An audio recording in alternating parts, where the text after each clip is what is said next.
2014 will now come to order. May I have a motion? May I now have the playing of the national anthem?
Councilmember Rainey, would you please lead us in the pledge?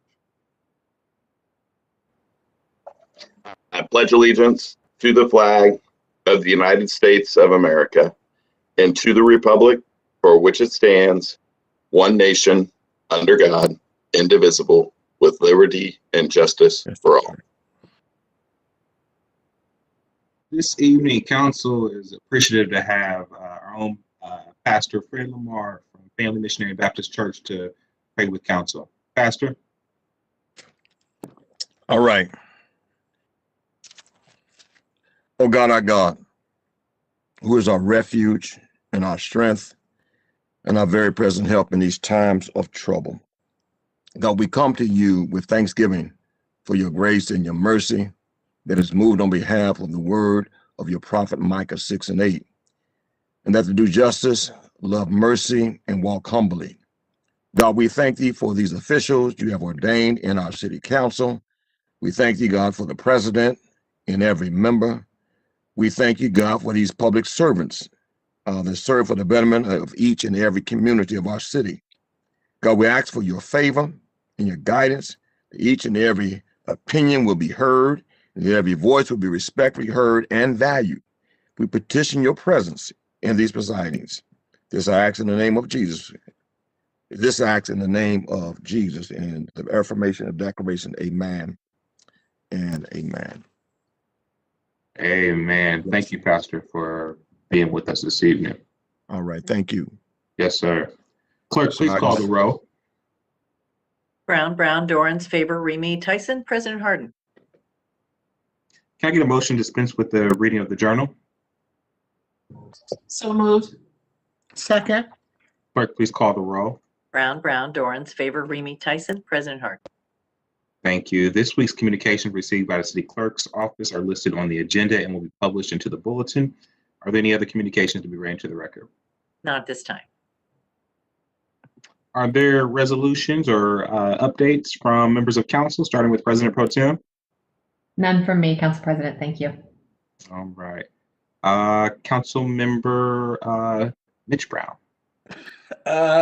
Nothing this evening, sir. All right. Council member Dorrance. Nothing tonight. Thank you. Council member Faber. I do, Council President Harden. Tonight, I have Resolution 0049X-2021 to recognize March 24th, 2021 as Equal Pay Day in Columbus and commend Women for Economic and Leadership Development for their effort to raise awareness on the gender pay gap. Equal Pay Day is the symbolic day dedicated to raising awareness of the gender pay gap. This day denotes how far into the new year women must work to be paid what men were paid the previous year. Today, various equal pay days are recognized to denote that mothers and most women of color face a wider than average gap and need to work even longer to catch up to men's earnings. This year, I believe it's important to acknowledge that for the first time in history, the U.S. is in a she-cession, an economic downturn where job and income losses are affecting women more than men. This evening, I'm honored to present the Equal Pay Day resolution to WELD, Women for Economic and Leadership Development, and Barbara Smoot for their efforts to build awareness about pay disparity, especially that experienced by women of color. I believe we are joined with a member from WELD, and Ms. Smoot, good evening. Good evening. Thank you, Councilmember Faber, for this recognition, and thank you, City Council, especially for the recognition of WELD's work and mission, for this wonderful honor and privilege to be with you here today. WELD fundamentally believes and builds awareness of the importance of having women and women of color at the leadership table in the community, in businesses, and in organizations. When they have voices at the table and can influence decisions and direction, financial outcomes are stronger and communities thrive. Inclusive leadership drives equity, fairness, acceptance, and more prosperous communities. I cannot think of a better example of this than the embodiment of our own Columbus City Council. Since its inception, WELD has been a strong voice in the community to increase representation of women and women of color in the boardroom and executive teams of companies and organizations. Why? Because accountability for action rests with the tops of organizations. They are ultimately responsible to ensure workplaces are equitable and provide flexibility for women and men to be able to work and care for families. 2020 laid bare incredible challenges families, especially women and women of color, faced in this regard. Even before COVID-19, women and women of color faced economic disparity. Through forums hosted on Black Women's Equal Pay Day and Latina Equal Pay Day, we brought thought leaders and allies together to shine a light on gender and race pay disparities and share meaningful actions that individuals, companies, and communities can take to close pay equity gaps. WELD is a fierce advocate for the work of Columbus Women's Commission, being one of the first companies to sign the Columbus Commitment. We know that pay disparity hits women early in their careers and nearly forever lingers. Through our WELD Collegiate College campus chapters, we work with women to engage them even before they graduate and prepare them for a workplace that is not always built on equitable practices. It is a shame that women have to negotiate just to be treated and paid equitably, but it is vital that we equip them with the skills necessary and speak into their confidence. Last year, WELD held several programs throughout its chapter base to help women identify strategies and resources to enable them to deal with the additional pressures they face trying to care for families and keep their careers afloat during COVID-19. Our programs provided invaluable forums for women to share their ideas on how to manage through and make it through virtual schooling, compressed schedules, and challenging workloads. WELD is eternally grateful for the leadership and work of Columbus City Council.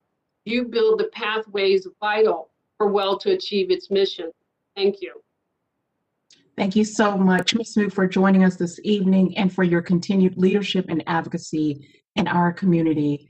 Are there any comments by my colleagues this evening? Yes, Councilmember Brown. Thank you so much, Councilmember Faber, for presenting this resolution. And I just wanted to pipe in to express my sincere gratitude to Barbara Smoot for the work of WELD and for your commitment to joining forces with whoever exists in our community to fight for equity, for gender equity, gender and racial equity. And you give it your all. And I know that women across the city benefit from it. So thank you very much for being here. Thank you, Councilmember Brown. Councilmember Tyson. Thank you, Councilmember Faber, for presenting this resolution to WELD. And absolutely, just appreciate your work, Barbara, to continue to make sure that women, and especially women of color, have an opportunity to be able to receive the same pay and the same opportunities as white males do. And when you think about that, white men may only make $1 for every dollar he's making. We have women that are 82 cents on the dollar, or white women, Black women 63 cents, and Hispanic women 55 cents. So your work is so incredibly important to improving the lives of families by continuing to push for equal pay day. So thank you, Councilmember Favor, and thank you, Ms. Smoot. Thank you so much, Councilmember Tyson. And with that, I would move for adoption. Second. Clerk, please call the roll. Brown, Dorans, favor, Remy Tyson, President Harden. Adopted. Thank you, and thank you, Ms. Smoot, for joining us this evening. That's all I have, Council President Harden. Thank you, Councilmember. Thank you, Ms. Barbara Smoot. Councilmember Remy. Good evening, Council President Harden and the rest of my colleagues.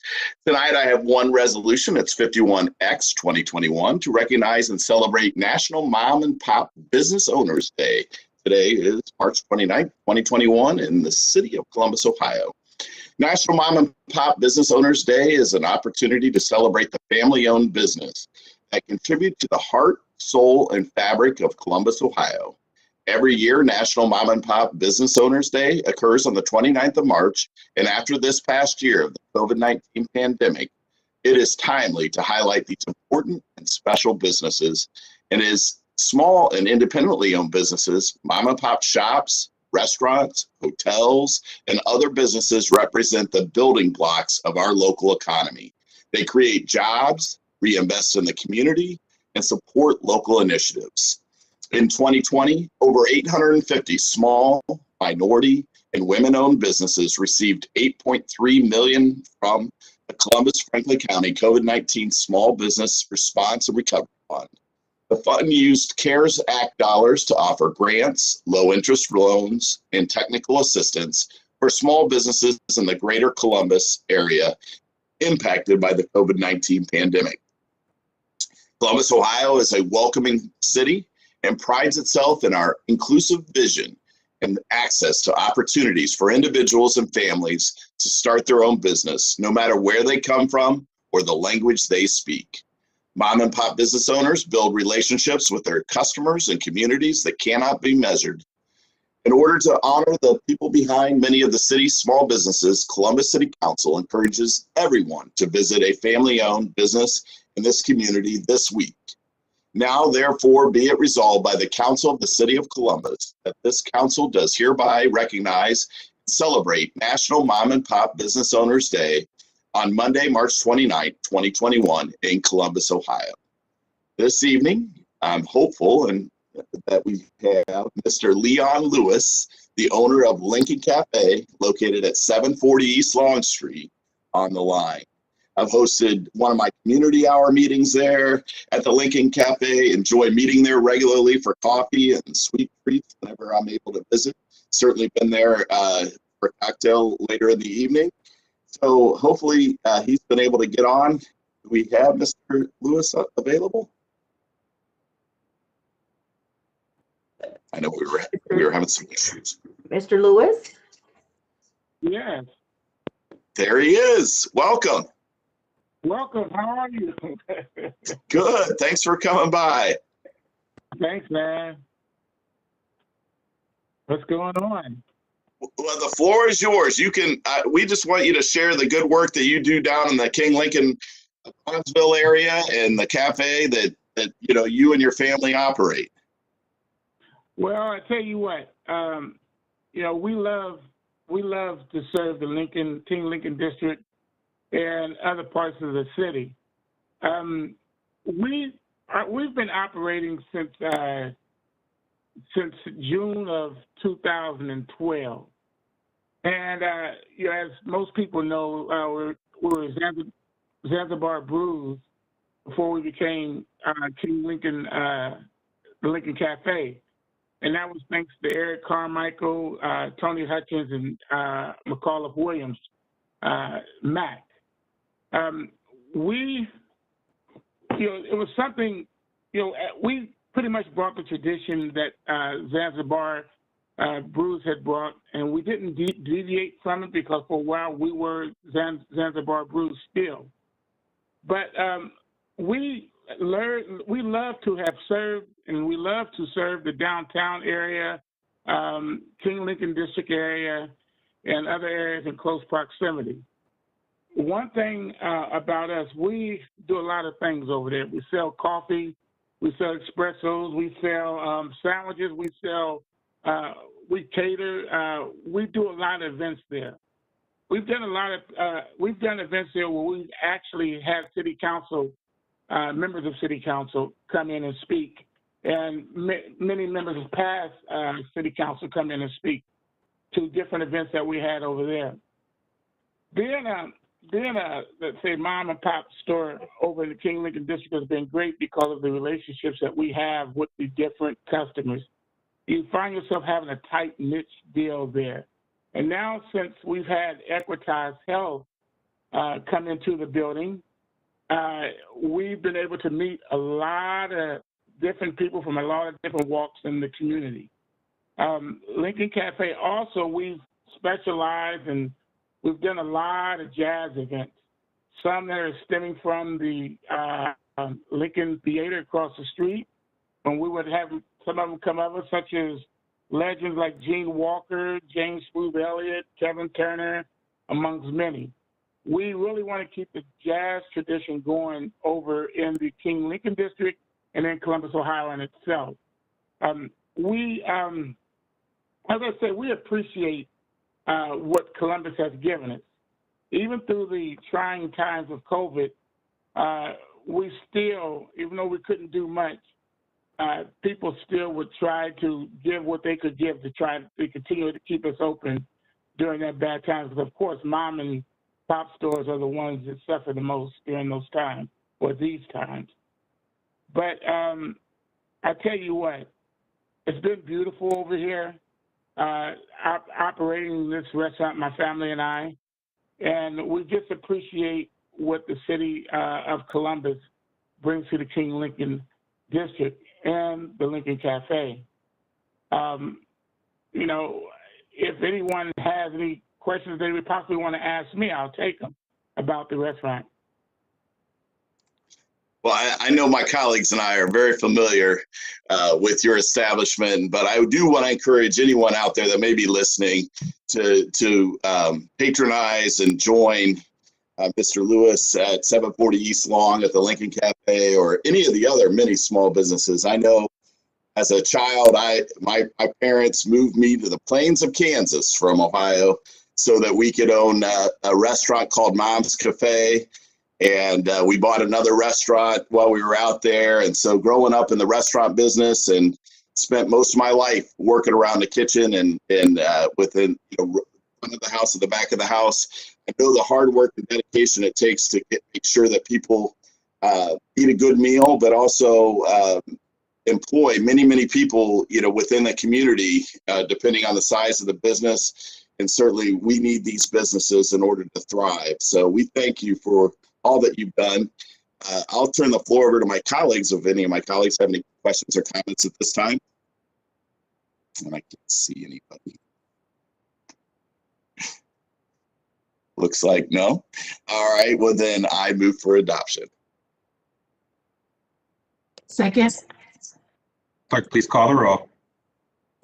Brown, Dorans, favor, Remy Tyson, President Harden. Adopted. Thank you very much. And that's all I have this evening.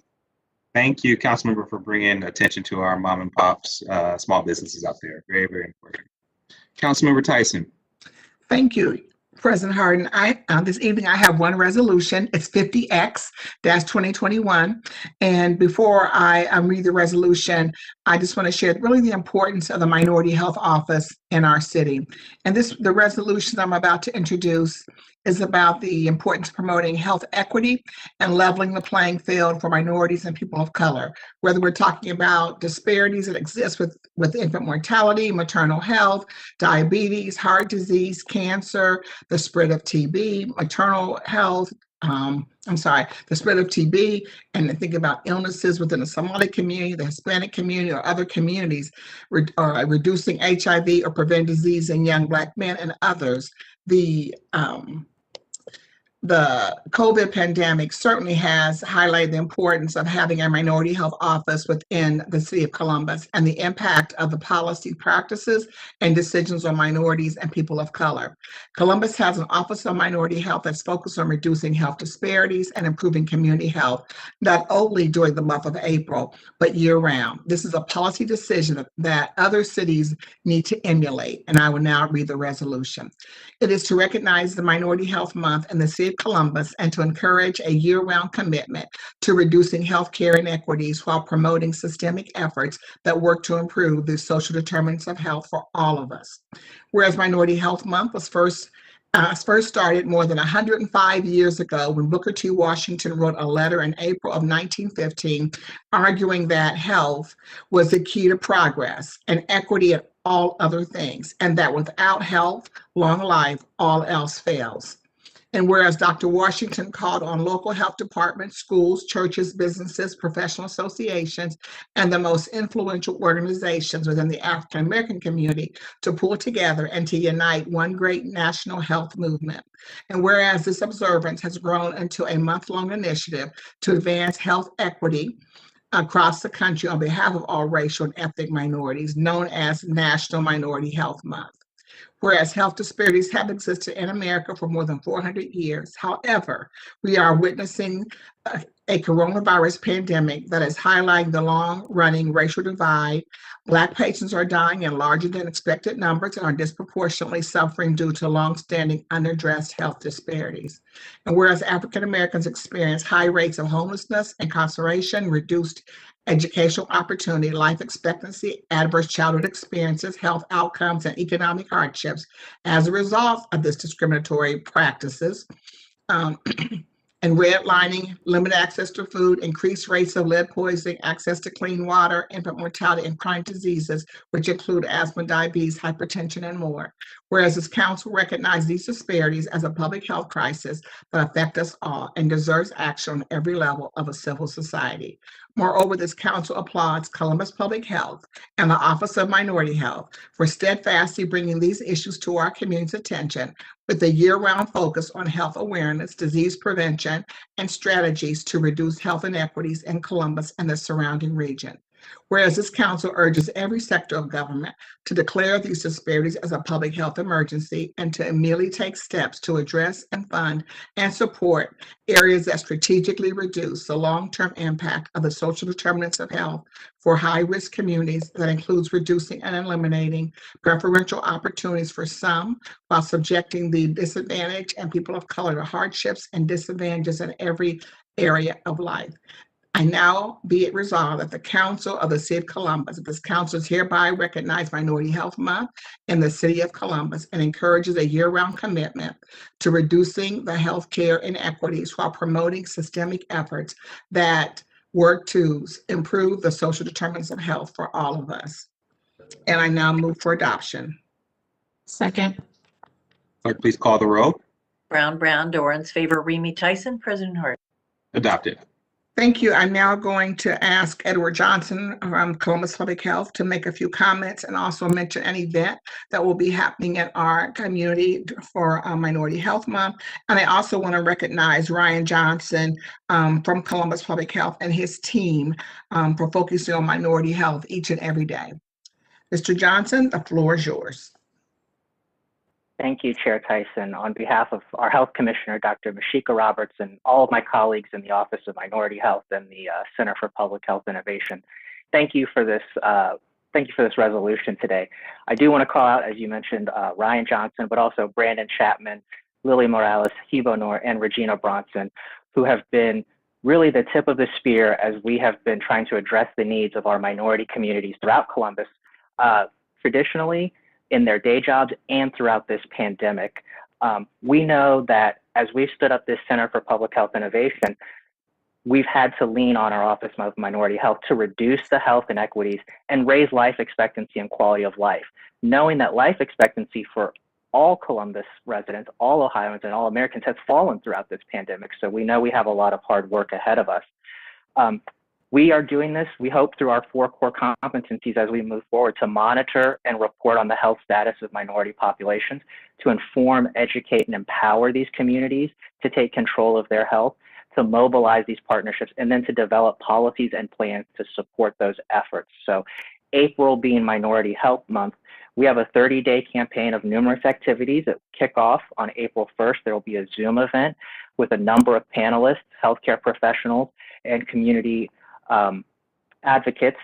That information will be available on columbus.gov/public health. I won't read out the entire Zoom link, but we're really excited about that. We're going to address health inequities, racism, social justice, and how that relates to the social determinants of health. We have events that will be addressing LGBTQ health, Latino and Hispanic community health, Somali community health, how to address those in culturally competent and humble ways. And so we're really excited about this. They will all be virtual events this year until we are all able to come together. But we are excited. You will see billboards out throughout the city encouraging folks to participate in this month, and we're really, really excited. So if you have any other questions, please visit the website or even contact our Director of Minority Health, Ryan Johnson, at 645-7335 or rejohnson@columbus.gov. Thank you for the opportunity, Chair Tyson.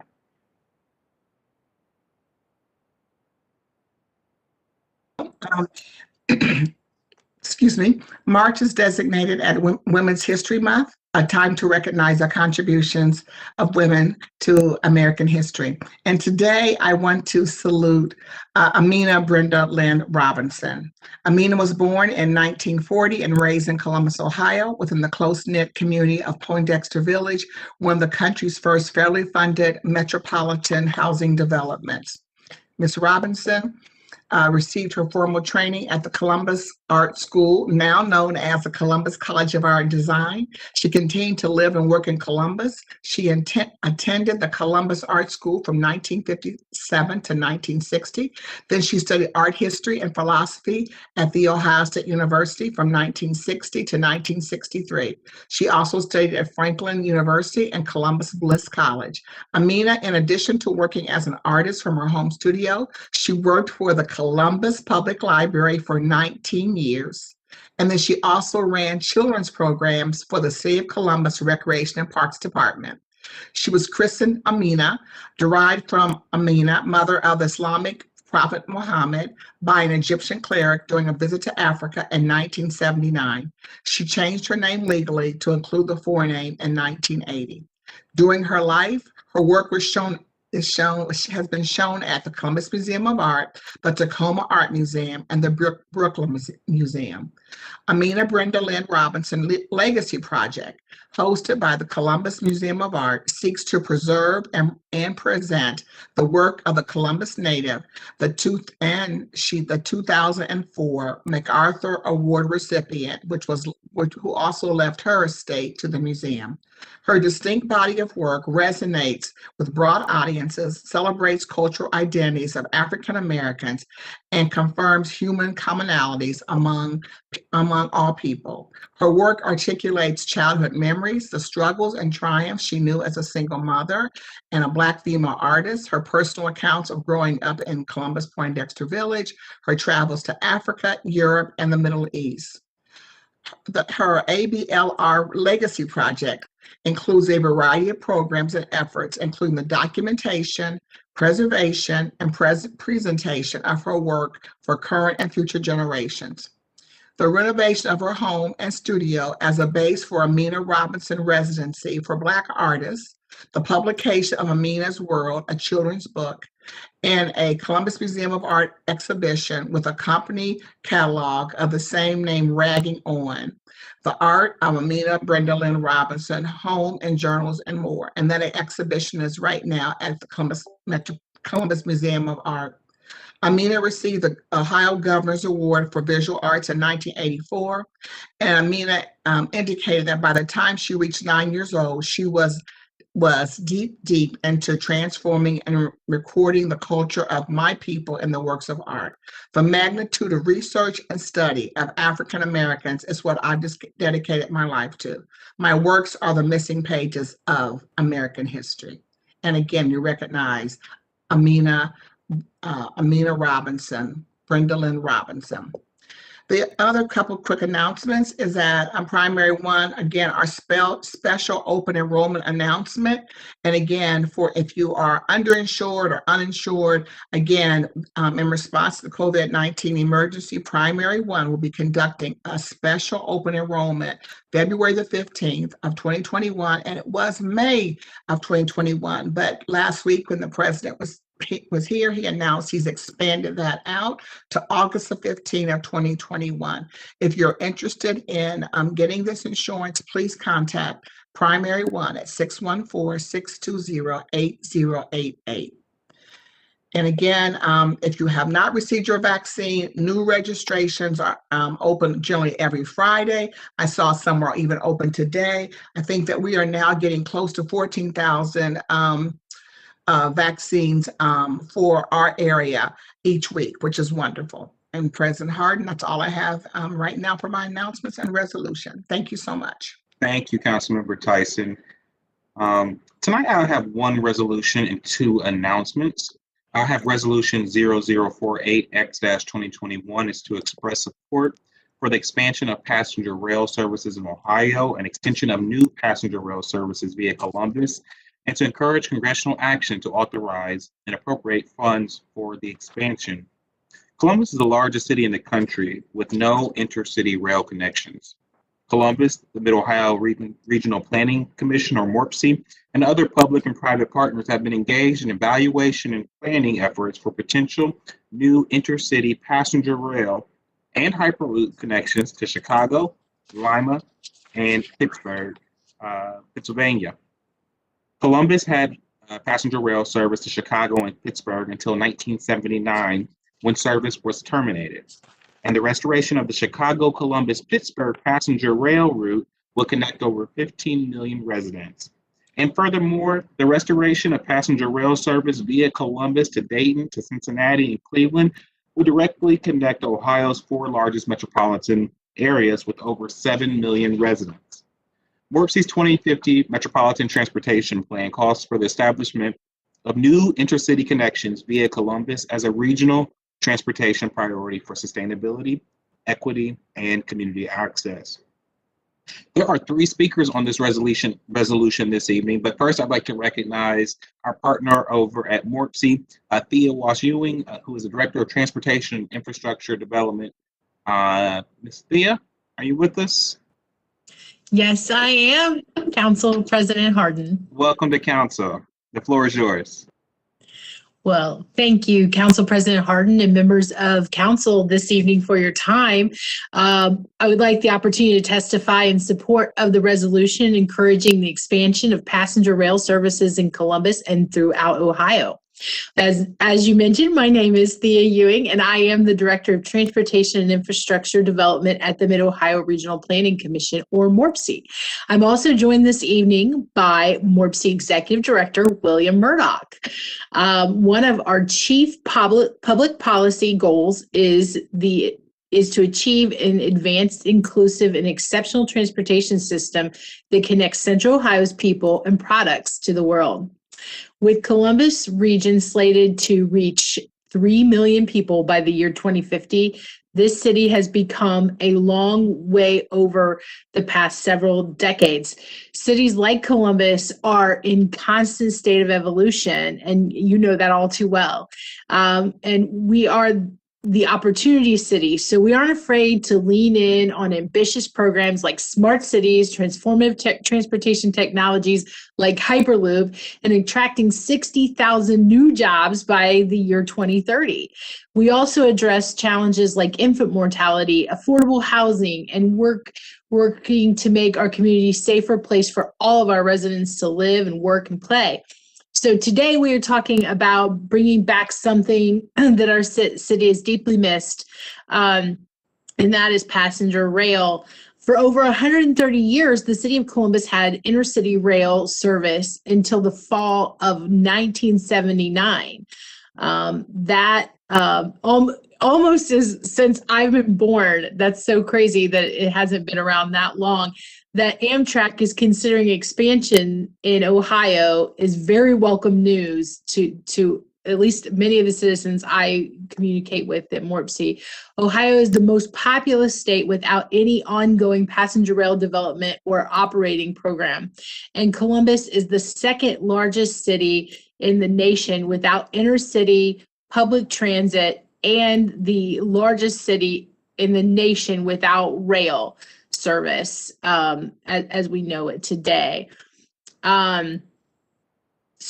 Alongside the City of Columbus and other public and private partners, MORPC continues to advance the Rapid Speed Transportation Initiative, and we have a program known as Rapid Speed Transportation Initiative, RSTI, which evaluated the planning of new intercity passenger rail. And we also looked at Hyperloop as another technology during that time connecting Chicago, Lima, and Pittsburgh.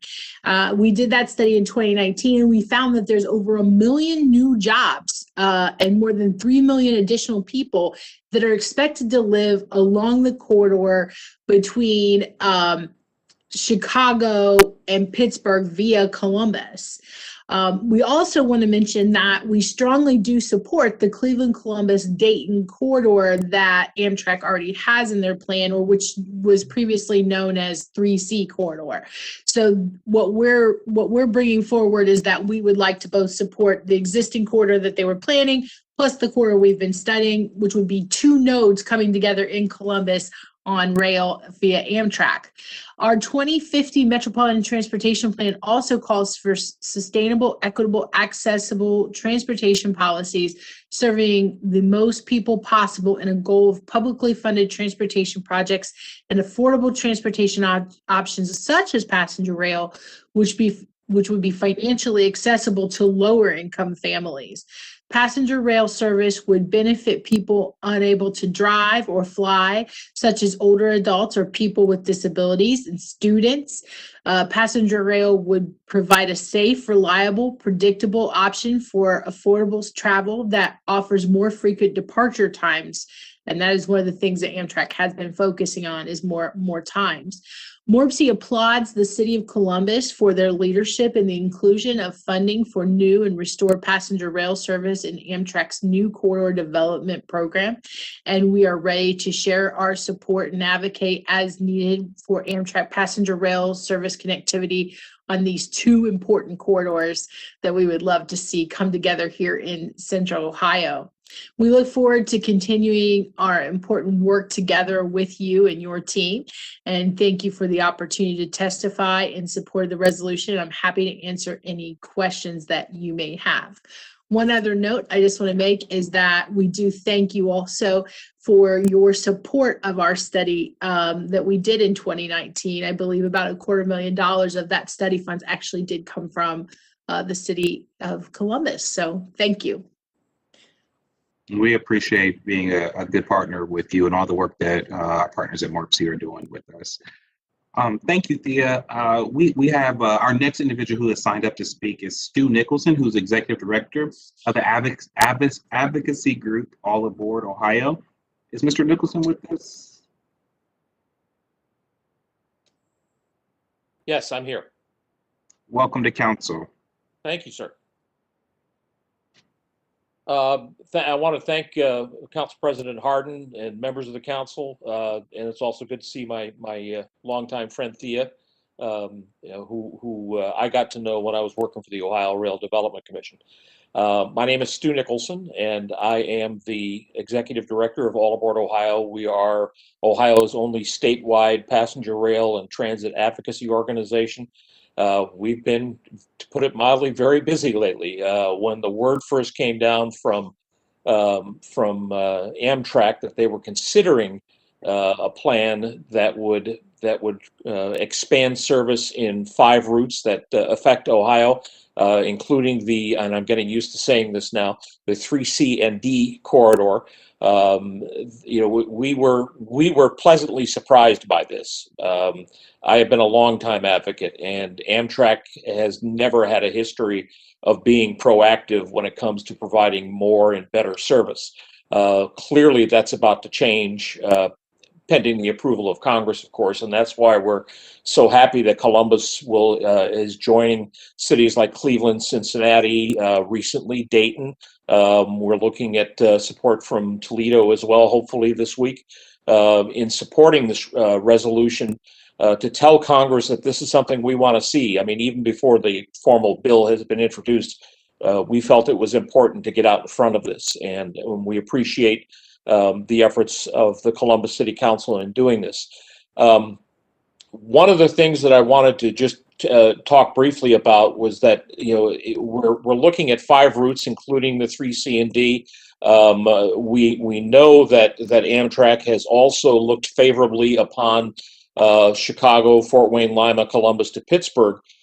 Even though that's not in their initial plans right now, it very well could be, and that's my point. That we look upon what Amtrak is doing as a really good start, and we're anxious to see what the next steps will be. If a bill passes and funding is approved by Congress. It's important because it's going to mean if the routes we're seeing talked about come to fruition, we're talking about Columbus once again becoming a hub for passenger rail service in Central Ohio and outwardly to all of our neighboring states and our fellow cities here within Ohio. But one thing I would really urge the council to start considering as well is that we're going to have to start taking a look at where we're going to have the train stop in Columbus. I think that really merits some really serious discussion. I'm sure the Mid-Ohio Regional Planning Commission is also going to be looking at that as well. There are some good sites. There is probably no chance that we could revive passenger rail where the original Columbus Union Station was, simply because development has really narrowed the corridor, and I speak from my experience at the Rail Commission in that regard. So I think looking at some possibilities, in the Arena District, for instance, things like that. I think that's something we'd really like to see the city of Columbus take a look at, and we would be more than happy in assisting in any way we can. Again, I want to thank you for considering this resolution this evening. We are heartily in favor of it, and we look forward to what it brings. Thank you.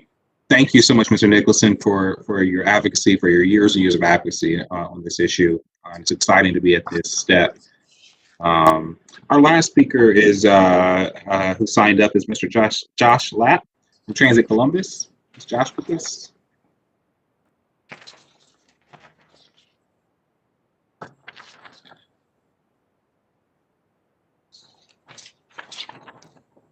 Josh Lapp. Hello, hi. There he is. Yes, I am here. Welcome to council, sir. Yeah, maybe I don't have video, but that's okay. So I just wanted to take a moment to thank you guys for putting forward this resolution. Transit Columbus has been a longtime advocate of rail, and in some ways we were spurred to create the organization by the loss of the 3C funding, in the early 2010.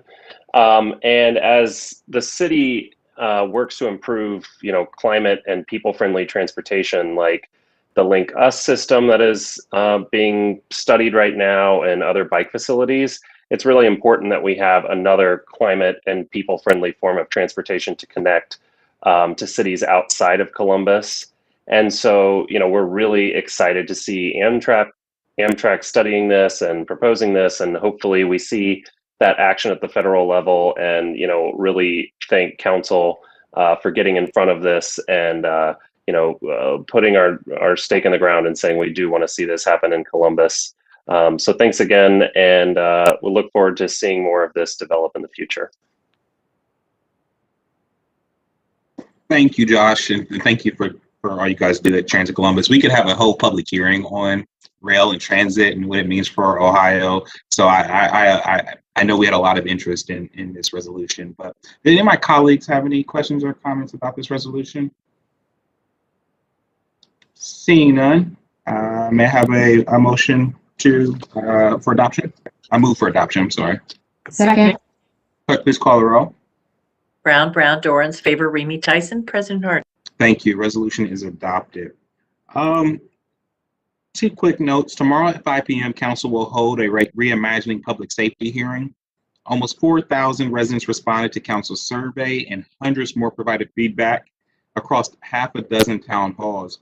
Residents overwhelmingly advocated for expanded youth initiative, job training opportunities, and violence prevention efforts.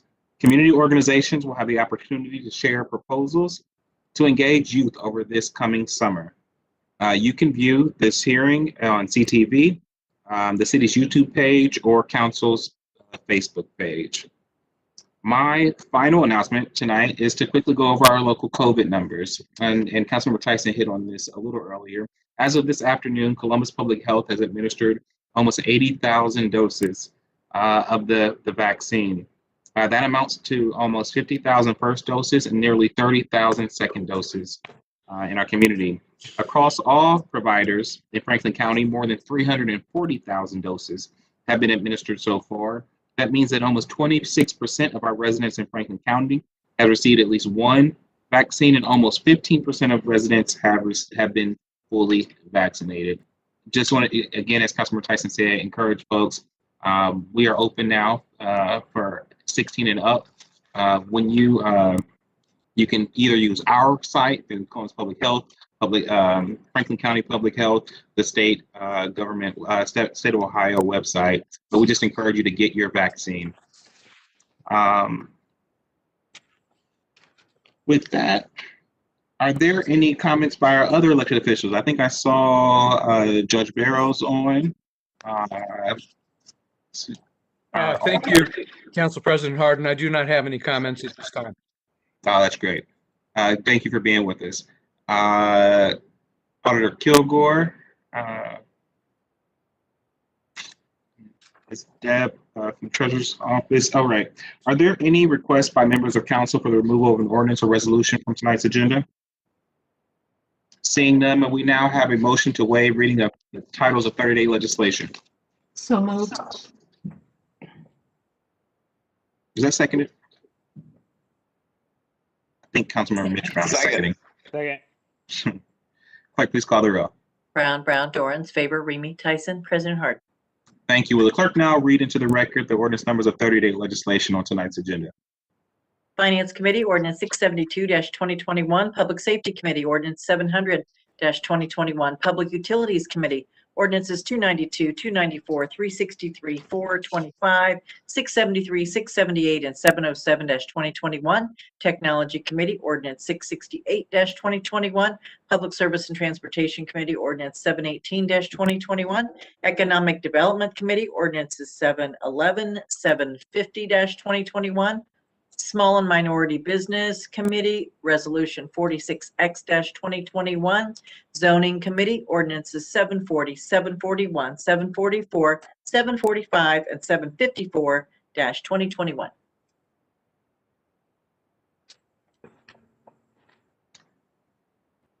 Thank you, Madam Clerk. We don't have any speakers on the first reading.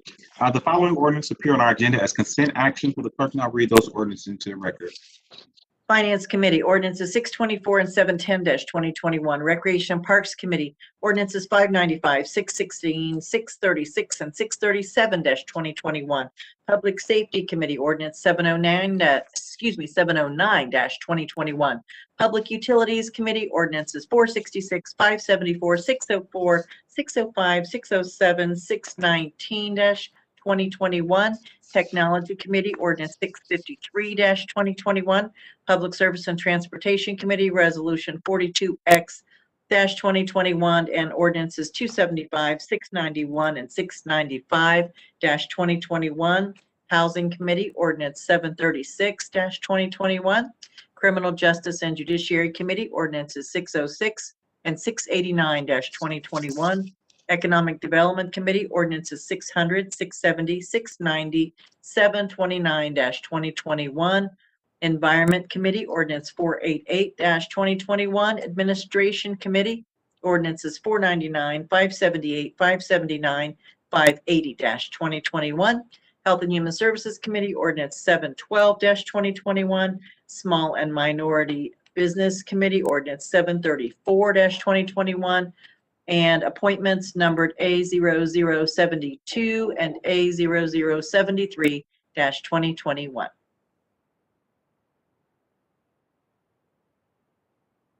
Thank you, Madam Clerk. Are there any questions or comments on the consent portion of the agenda, my colleagues? We don't have any speakers on this portion either. So may I have a motion for approval of these items designated as consent? So moved. Second. Clerk, please call the roll. Brown, Dorans, favor, Remy, Tyson, President Harden. Consent agenda items are passed. We will now proceed with reading of 30-day legislation. The first committee to come before council is the Finance Committee. That committee is chaired by Councilmember, our President Pro Tem, Elizabeth Brown. Councilmember, the floor is yours. Thank you so much, Council President Harden. First, tonight in the Finance Committee, we have ordinance 0562-2021 to amend the 2020 capital improvement budget to authorize the Director of Finance and Management to enter into a contract on behalf of the Office of Construction Management with Prime AE Group for the design of renovating floors 3 through 6 of the Columbus Public Health Building, to authorize the transfer of, $1,600 between projects within the Construction Management Capital Improvement Fund, and to authorize the expenditure of $1,101,600 from the Construction Management Capital Improvement Fund. The renovations being authorized through this ordinance will bring 73,000 square feet of space, much of which is in its original 1870s building material condition, up to modern codes. This will accommodate additional Columbus Public Health staffing and services. And included in this work will be a study of how to expand on-site parking. Needless to say, the past year has put a tremendous amount of stress on our Columbus Public Health Department and staff. So supporting their work by providing space and accommodations that they need to continue providing critical services to the community is a priority. The city received 6 responses to its request for proposal on this project. Prime AE Group received the highest score by the evaluation committee and is being awarded the contract. Any questions or comments from my colleagues? Hearing none, I move for passage. Second. Clerk, please call the roll. Brown, Dorans, favor, Remy, Tyson, President Harden. Thank you. Next in finance, we have, I'm sorry, that's actually all in finance. I would like to move to Recreation and Parks, Council President. Great. Ordinance 596-2021 to authorize the Director of Recreation and Parks to enter into contract with R.W. Sutherland Building Company for the Tuttle Park Lower Field Improvements Project, to authorize the appropriation of $110,000 within the Rec and Parks Permanent Improvement Fund, to authorize the transfer of $185,236.70 within the Recreation and Parks Voted Bond Fund, to authorize the amendment of the 2020 capital improvements budget, to authorize the expenditure of $1,020,236.70 from the Recreation and Parks Voted Bond Fund, and Permanent Improvement Fund 7747, and to declare an emergency. This project is in response to several public requests for Tuttle Park improvements during the 2019 University District Plan process. The department coordinated with the Tuttle Community Recreation Center and the University Area Commission and other support groups to identify and prioritize park improvements. Work will include repairing the existing futsal and tennis courts, relocating a new full-size basketball court, improved park lighting, the planting of 31 trees, and the construction of a new open shelter and amenities. A staircase will also be replaced with an ADA accessible ramp to the lower fields from Oakland Avenue and the Tuttle Rec Center. 2 bids were received for this work, and R.W. Sutherland was chosen as the lowest responsive bidder. We're considering emergency action so the work can take place at the same time as the Tuttle Skate Park project, with the goal of both projects being completed by December of this year. Any questions from colleagues? All right, hearing none, I move for passage. Second. Clerk, please call the row. Brown, Dorans, favor, Remy Tyson, President Harden. Pass. Great. Next, we have ordinance 632-2021 to authorize the Director of Recreation and Parks to enter into an agreement with Trinity Transition Consultants, LLC, to provide support services in developing sustainable, diverse, equitable, inclusive, and anti-racist workplace culture that reflects the department's core values, mission, and vision, to authorize the expenditure of $339,300 from the Rec and Parks Operating Fund 2285, to waive the competitive bidding provisions of the Columbus City Code, and to declare an emergency. The Recreation and Parks Department is one of the primary places where the city interacts with residents. Because of this, because of the many people that we employ to work with our residents on a daily basis, it is critical for department leadership and staff to be allies and advocates for every person in our city, regardless of their race, religion, ethnicity, orientation, or background. It is also important for city staff to have a welcoming and equitable work environment themselves. In order to further both of these priorities, the Rec and Parks Department is entering into this contract with Trinity Transition Consultants, an African-American woman-owned company, to facilitate a department-wide training focusing on diversity, equity, inclusion, and cultural competency. I want to thank Director Rakowski for prioritizing this training and the benefits it provides for both, again, as I said, department staff and the residents that we serve. A waiver of competitive bidding is being considered tonight due to the unique and highly specialized services offered by Trinity, as well as their experience working with public sector clients in specific. Emergency action is also being considered in order to begin the work as soon as possible. Much of the programming offered by the department has been on hold over the past year due to COVID-19 safety restrictions. As our vaccination efforts continue and we start to see the light at the end of the tunnel, this training will improve the customer service provided to residents when programming does resume, and will ensure that our staff, the people who work for our city, get the workplace that they deserve. Are there any questions or comments from colleagues? All right. Seeing none, I will move for passage. Second. Clerk, please call the row. Brown, Dorans, favor, Remy Tyson, President Harden. Pass. Thank you, Council. Excuse me. Thank you, Council President. That's all I have tonight. Thank you, Madam Chair. Next committee to come before council is the Safety Committee. It is chaired by Councilmember Mitch Brown. Councilmember, the floor is yours. Thank you, Council President. Tonight I have ordinance 0722-2021 to authorize the Finance and Management Director to associate general budget reservations resulting from this ordinance with the appropriate universal term contract purchase agreements on behalf of the Division of Fire for the purchase of fire uniforms from Galls LLC and turnout gear from Lion First Responder PPE Inc.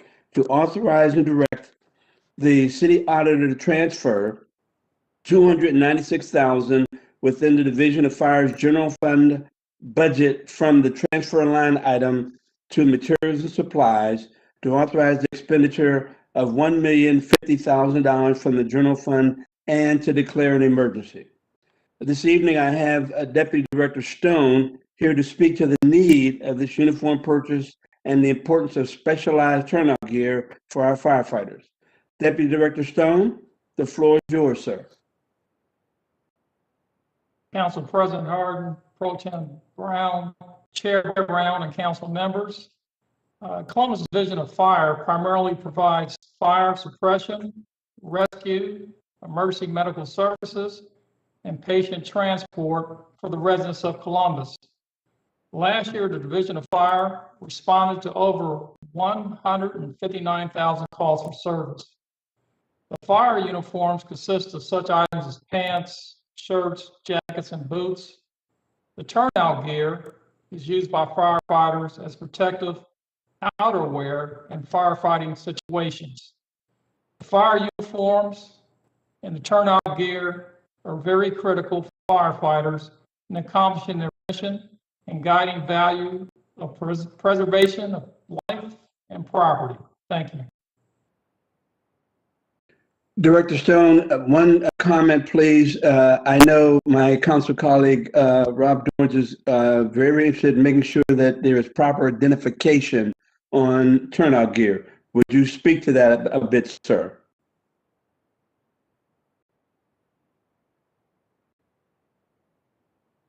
The turnout gear is used into the fire, and they work companies and specific engines. They're identified that way. And I would just, because I know the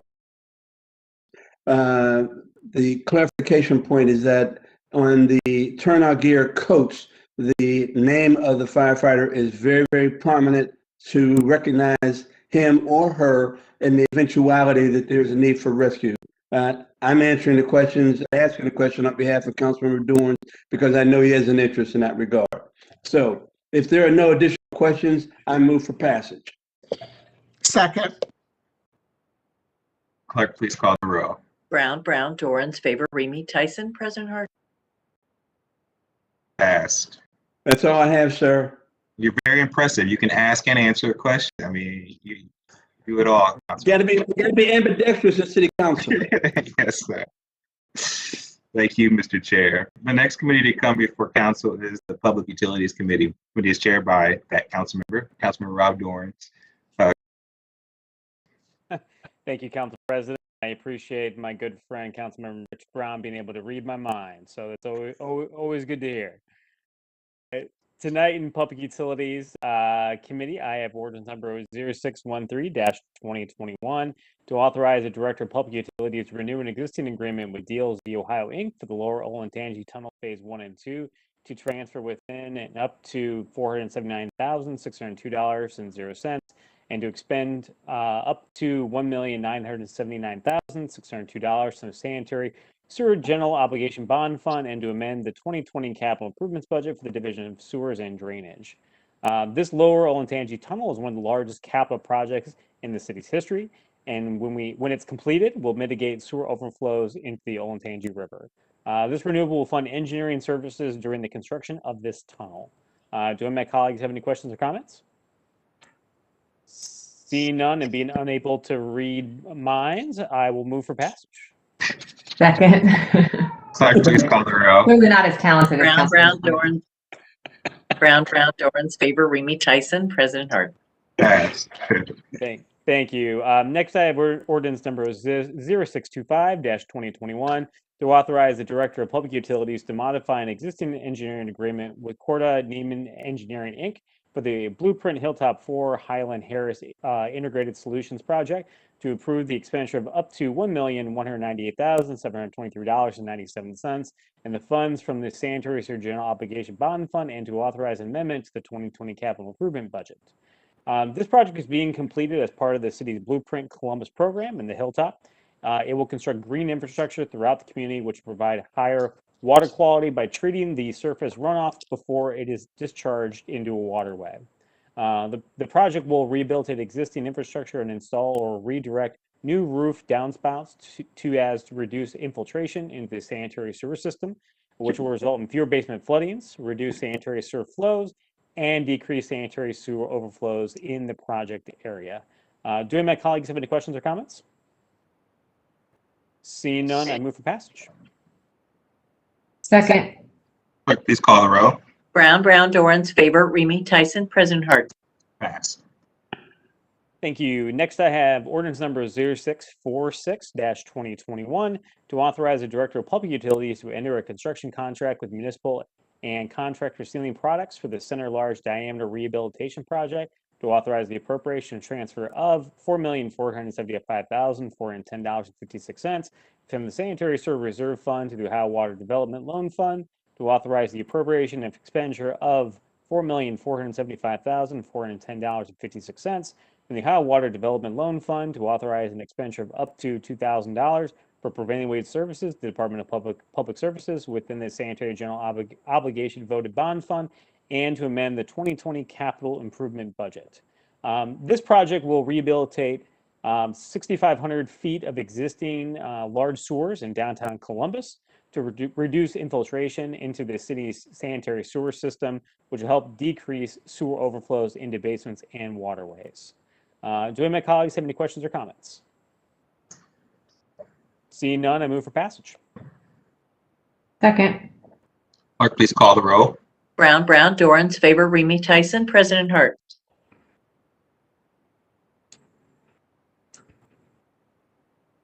Pass. Thank you. Thank you, sir. Council President, with your permission, I have ordinance number 0823-2021 in the Technology Committee and from the floor this evening. Seeing head nods, I will proceed. Tonight in the Technology Committee, I am introducing ordinance number 0823-2021 to authorize the Director of Finance and Management Department on behalf of the Department of Technology to establish a purchase order with Brown Enterprise Solutions, LLC, utilizing State Master Cloud Service Agreement, MCSA 0016, for the procurement of various Adobe software application products through a large government agency agreement for the Department of Technology and various city agencies, to authorize the expenditure of $108,191.36 for the above described purpose and to declare an emergency.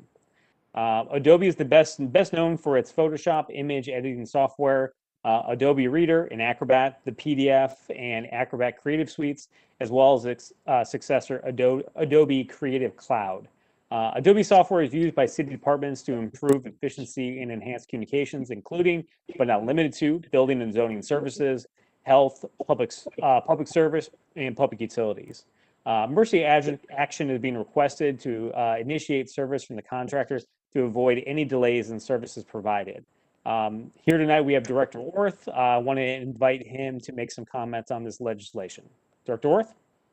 Good evening. Can everyone hear me? We can. Great. Thank you, Chair Dorans, President Hardin, President Pro Tem Brown, Chair Dorans, members of council. The city purchases its Adobe licenses as part of a statewide purchase, which helps reduce licensing costs for all municipalities in the statewide purchase program, including the city. As part of the state program, Adobe recently moved from contracting for their products through an enterprise term license agreement to a large government agency contract, which changed the participation requirements and the timeline for participants. This change caused considerable delays in processing of the city's current license renewal, which DOT began working on in December of 2020, and which in fact it expires today. The state recently, as in the last several weeks, signed the agreement making the change, and all participating agencies are required to authorize the new state program requirements. Currently, DOT manages approximately 600 Adobe product licenses through the contract for users across all the city departments that Chair Dorans mentioned. Staff from city departments use these Adobe products to help manage critical business processes, such as creating PDF documents for use by citizens, and CTV uses Adobe products for video and film editing. By approving this ordinance, council is giving us the ability to maintain the city's use of the program, therefore keeping our Adobe licenses current and helping to reduce our overall Adobe licensing costs. Thank you for your consideration of this ordinance this evening. I'm happy to address any questions that you may have. Thank you, Director Orth. Do any of my council colleagues have any questions for the director? Thank you. Seeing none, I move for passage. Second. Clerk, please call the roll. Brown, Dorans, favor, Remy Tyson, President Hart. Pass. Thank you. And Council President, with your permission, I'd like to move on to my last piece of legislation in the Rules and Reference Committee tonight. Please. Thank you. In Rules and Reference, I have ordinance number 0474-2021 to amend section 311.22 of the Columbus City Code to update the name of the Far West Area Commission to the Far West Side Area Commission. The Far West Area Commission has requested that Columbus City Code section 311.22 be amended to reflect the current and complete name of the organization. Following the guidance provided by the City Attorney's Office, the Commission approved a resolution by a vote of 7-0 at their August 25th, 2020 meeting that specifically requests that, quote, that the City of Columbus create and approve legislation amending the ordinance or otherwise creating new legislation for a new ordinance renaming the Far West Area Commission to the Far West Side Area Commission, as included in the initial petitions and bylaws. This ordinance will implement the Commission's request by amending section 3111.22 of the Columbus City Code to add the word side to the name of the commission. This change shall ensure the current and complete name of the commission is properly reflected in the Columbus City Code and should avoid any potential confusion that folks might have out in the community about the commission itself. Do any of my colleagues have any questions or comments? Seeing none, I move for passage. Second. Clerk, please call the roll. Brown, Dorans, favor, Remy Tyson, President Harden. Passed. Criminal Justice and Judiciary Committee, and that committee is chaired by Councilmember Faber. Councilmember, the floor is yours. Thank you, Council President, to authorize and direct the administrative and presiding judge of the Franklin County Municipal Court to enter into contract with Elford Incorporated to complete renovations for the video arraignment area of the Franklin County Correction Center, Jackson Pike, to authorize the appropriation and expenditure of $409,678 from the Special Revenue Fund for Specialty Docket Programs to the Franklin County Municipal Court to waive the competitive bidding provisions of Columbus City Code and to declare an emergency. I believe this evening we're joined by both Judge Barrows and Judge Paley so that they can provide us with some background and additional information regarding this ordinance. I will turn it over to the both of you. President Harden, Chair Faber, members of council, thank you very much for the opportunity. And slightly off topic, I would be remiss if I did not thank the council for its passage of 0689-2021 to keep the municipal court in the Columbus Convention Center for an additional 3 months for our traffic and eviction dockets, and especially the finance department as well as city council for helping us out with that. With regard to this particular ordinance, I come before you periodically to tell you about the progressive things that the court is doing.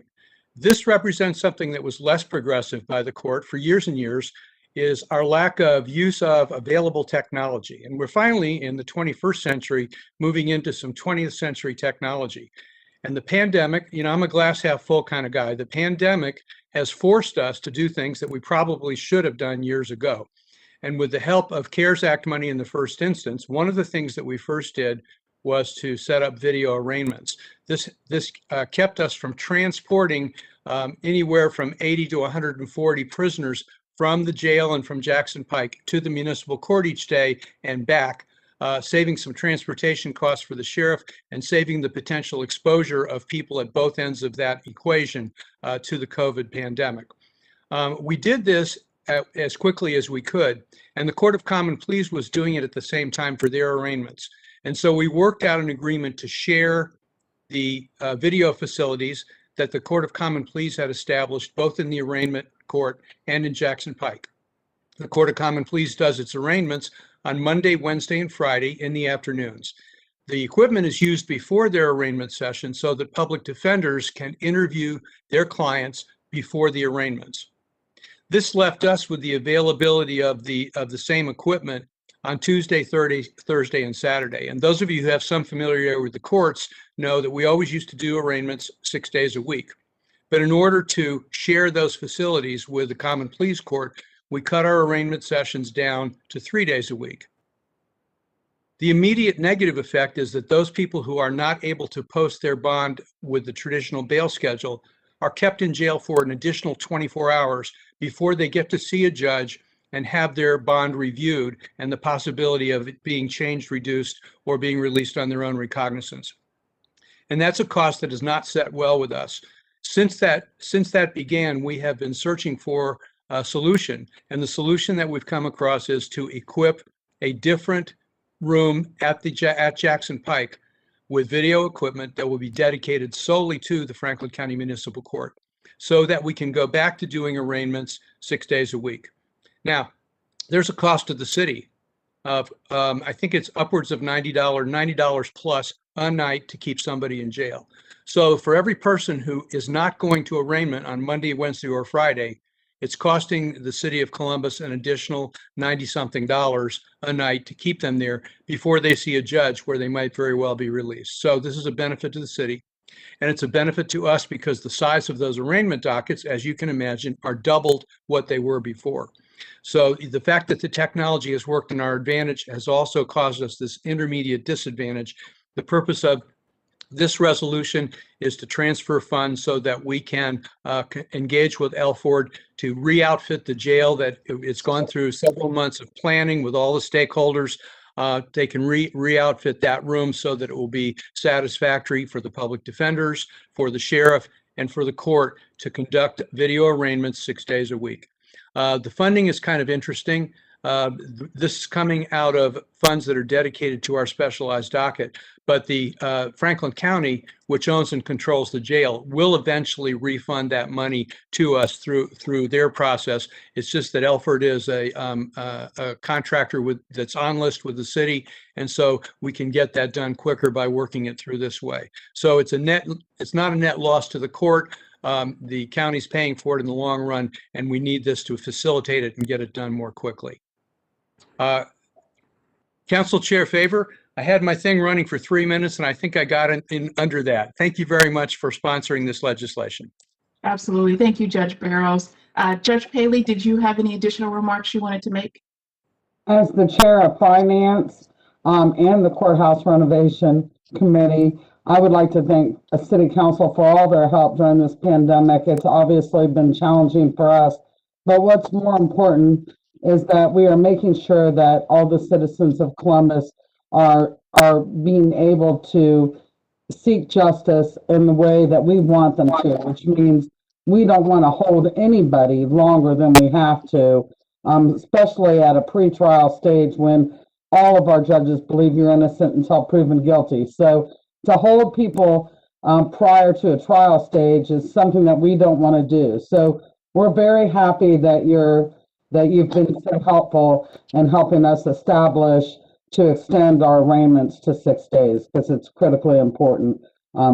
People can lose their jobs and all kinds of other things when they're held for longer than they need to be. So thank you very much.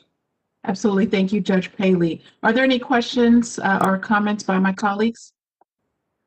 Seeing none, I would move for passage. Second. Clerk, please call the roll. Brown, Dorans, Favor, Remy, Tyson, President Harden. Passed. Thank you. Thank you all once again. Thank you, Judge Barrows and Judge Paley. That is all I have in my committees, Council President Harden. Thank you, Madam Chair. The next committee to come before council is the Environment Committee, and that's chaired by Councilman Remy. Councilmember, the floor is yours.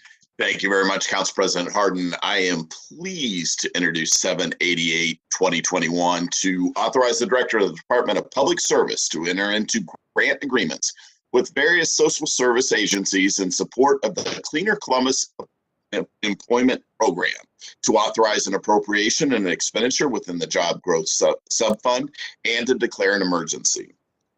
According to a July 2020 study on the impact of COVID-19 in major U.S. cities, more than half of residents reported experiencing serious financial problems. In 2020, the Cleaner Columbus Employment Program offered residents in 5 neighborhoods the opportunity to have temporary employment performing neighborhood beautification and cleanup.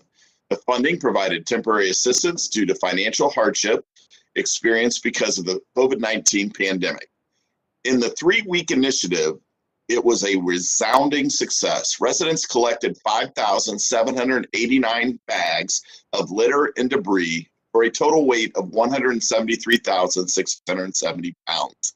That is 53% of the total weight of litter and debris collected in all of 2019 by Keep Columbus Beautiful in a non-pandemic year. Just as the COVID-19 pandemic has continued to impact the workforce, the need for economic assistance remains. The Cleaner Columbus Employment Program will continue to offer employment opportunities to residents by paying $15 an hour. Community partners soliciting temporary workers will prioritize enrolling residents that have experienced employment disruption in 2021.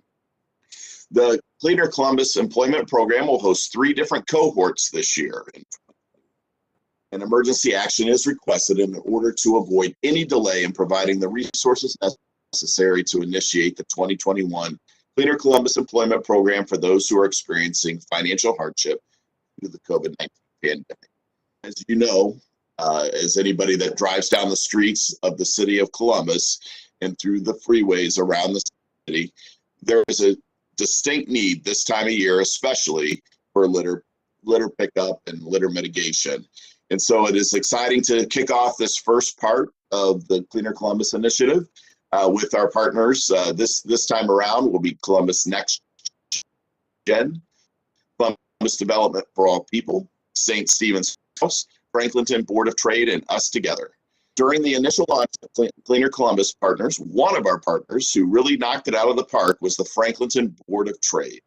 So this evening, I am pleased to invite Trent Smith, the Executive Director of the Franklinton Board of Trade, to share a few words about the program. Trent, the floor is yours.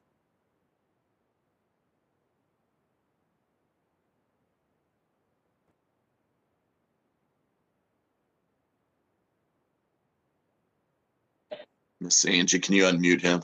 There we go. Now I'm unmuted. Okay, thank you very much, Councilmember Remy. We are very, very pleased that this is going to get another round of funding in 2021. As you mentioned, we were able to work with many neighborhood organizations and residents to implement our role in the program. And we accounted for a little over 2,000 bags of trash just in this neighborhood. And to your point about the financial distress being addressed for some of the residents during the pandemic, when we were paying the folks at the end of the program, I was hearing a lot of really great stories about how that money was going to help them catch up on rent. It was going to help them catch up on utility bills. It was going to allow them to provide some sort of a Christmas holiday for grandbabies and their kids and things of that nature. So it really was inspiring to see how enthusiastic they were to have the opportunity to work, and then the ability to pay them a very fair wage to engage in that. So we are very excited to engage those folks again. Last year we engaged 98 individuals during the course of that program. And many of them have been calling me already this year asking if we're going to do it again. So you have a very excited group of people ready to go to work again for this. And I appreciate the opportunity to again be a partner. So thank you very much for this initiative. Thank you so much, Trent. We appreciate the partnership and all that you've been able to accomplish so far. We look forward to great results this year. I'm also very, very thankful and excited to have my colleague, Councilmember Mitch Brown, support for this program and bring in a unique partner into the fold. And so I'd like to turn over the floor to Councilmember Brown to share a few words about this. Thank you, Councilmember Remy. Allowing me to co-sponsor this piece of legislation. This legislation will benefit the community again in twofold. One, it'll give young people an opportunity to earn a livable wage, and two, address the problem that we all recognize as basic needs of cleaning up our community. The issue that with the Next Gen will help address that concern, but I want to do a special shout out with regards to this legislation to Pam Unger, a citizen of the planet and a constituent. This will make her extremely happy. And with that, I pass it back to you, Councilman. Thank you so much, Councilmember Brown. That is for certain. She will be very, very pleased. And I can think of others that do a lot of work in our community, like Miss Lisa Boggs, who's out there fighting that fight every day in the Hilltop. And so we're happy to be able to give a hand through this process. And of course, if everybody would just use waste receptacles, bag their trash. A lot of these things wouldn't be necessary, but I digress. Are there any comments from my colleagues this evening? Seeing none, I'm pleased to move for passage. Second. Clerk, please call the roll. Brown, Dorans, favor, Remy Tyson, President Harden. Pass. This is a great ordinance and project. Thank you both council members for your leadership. Thank you so much, Council President. That's all I have this evening. Thank you, Mr. Chair. The final committee to come before council is the Human Services Committee. That committee is chaired by Councilmember Tyson. Councilmember, the floor is yours. Thank you, President Harden. I have ordinance number 490-2021 to authorize the appropriation of $1,585,171 from the unappropriated balance of the General Government Grants Fund to Columbus Public Health for the 2021 HOPA program and to declare an emergency. The HOPA program provides for the implementation of long-term comprehensive strategies for meeting the housing needs of low-income persons with HIV/AIDS and their families. Eligible activities include providing housing information and information services, resource identification, acquisition, rehabilitation, conversion, lease, and repair facilities to provide housing and services, new construction of housing units, project or tenant-based rental assistance, short-term rent, mortgage and utility payment, supportive services, technical assistance, and administrative support. Low-income persons living with HIV/AIDS will receive housing-related services for 139 households. Approximately 39 households will receive permanent housing placement. And then we have approximately 90 households who receive short-term rent, mortgage, and utility assistance. And approximately 229 unduplicated households will receive support services. These individuals are currently living either in Central Ohio, and the counties of Delaware, Fairfield, Franklin, Licking, Madison, Morrow, Pickaway, or Union counties that have challenges with housing stability that may impede their medication adherence, may be provided with housing case management, again, short-term rental and long-term rental assistance. If you have any questions about this program, you can reach out to Stacy Herman. He's the manager of HIV administration services at Columbus Public Health at 614-645-1493, or Audrey Regan, sexual health promotion administrator at 614-645-679, one of them, or AS Regan at columbus.gov. If there are no questions or comments regarding this legislation, I move for passage. Second. Clerk, please call the roll. Second. Brown, Dorans, favor, Remy Tyson, President Harden.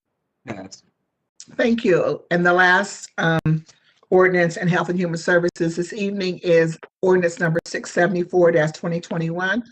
It is to authorize the Board of Health to enter a contract with Equitas Health to continue to provide the harm reduction program called SafePoint from January the 1st of 2021 through March 1st of 2022, and expenditure of $350,000 from the Health Special Revenue Fund and to declare an emergency.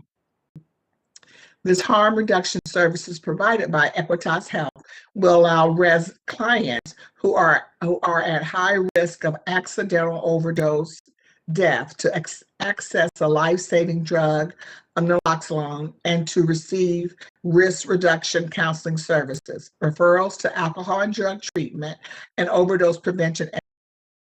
In 2020, SafePoint provided service to 4,149 individual clients and had a total of 10,695 visits. Clients who participate in SafePoint programs are provided access to many types of care that address their active substance use disorder, as well as the other social determinants of health.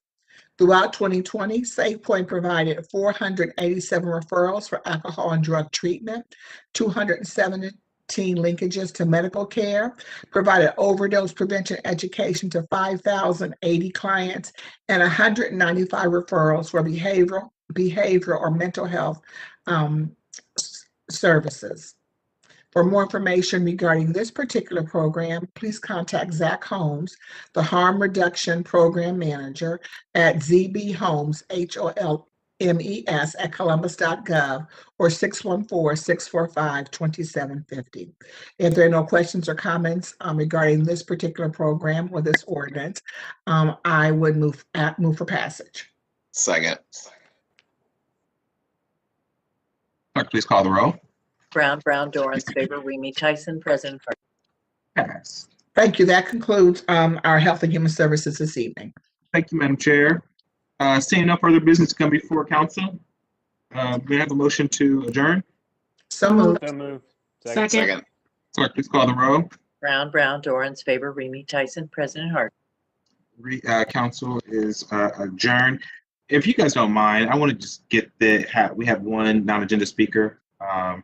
If we can go ahead and take the non-agenda speaker, and then we'll take a couple-minute break, and then we'll go into zoning.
14 into order. Clerk, please call the roll. Brown, Dorans, favor, Remy Tyson, President Harden. Can I get a motion to dispense with the reading of the journal? So moved. Second. Clerk, please call the roll. Brown, Dorans, favor, Remy Tyson, President Harden. We will now go to the zoning committee. Councilmember Tyson chairs that committee and all members serve on it. Councilmember, the floor is yours. Thank you, President Harden. Before beginning the zoning agenda, I'll briefly explain the rules of council as pertaining to speaking before council on variances and zonings. We permit 3 speakers on each side, 3 proponents and 3 opponents, and we ask that they limit their remarks to 3 minutes on each side, and we provide an opportunity for rebuttal from the applicant. And get ready to get started. On the advice of the city attorney's office, anyone who wishes to speak either for or against a council variance, including staff, must be sworn in prior to giving testimony. We do so prior to beginning the reading of each variance on the agenda.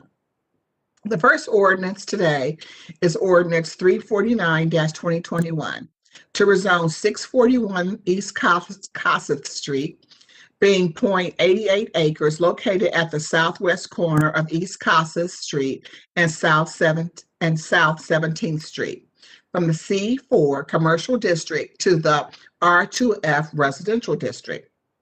The applicant is Juliet Bullock Architects. The proposed use is a residential development. The city department's recommendation is approval. The Columbus South Side Area Commission's recommendation is approval, a 10-2. I first would like to ask for a staff presentation.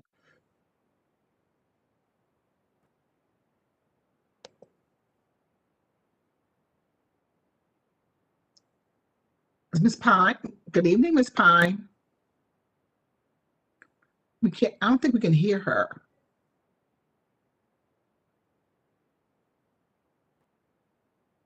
Is she on mute, Miss Angie? She is on mute. She just came off. Okay. Shannon, there we go. Sorry. I couldn't unmute myself while I was sharing my screen. Can you hear me okay? Yes. Okay, I'm gonna get the PowerPoint up. Sorry about that.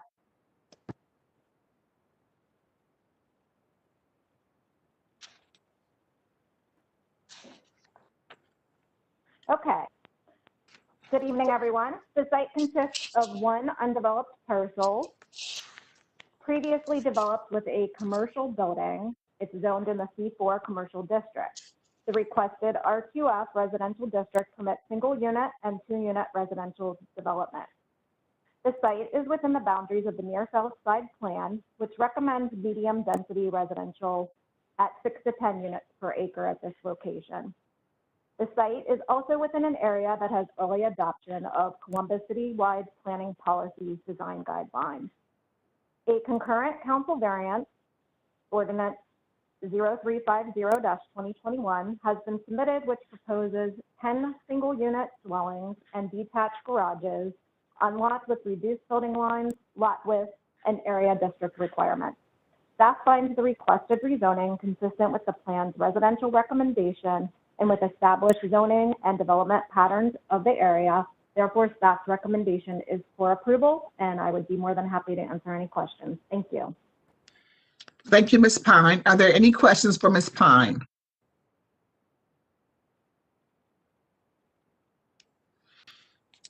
Thank you. Seeing none, we'll now ask for a presentation from the applicant or the applicant's representative. Is that Ms. Bullock?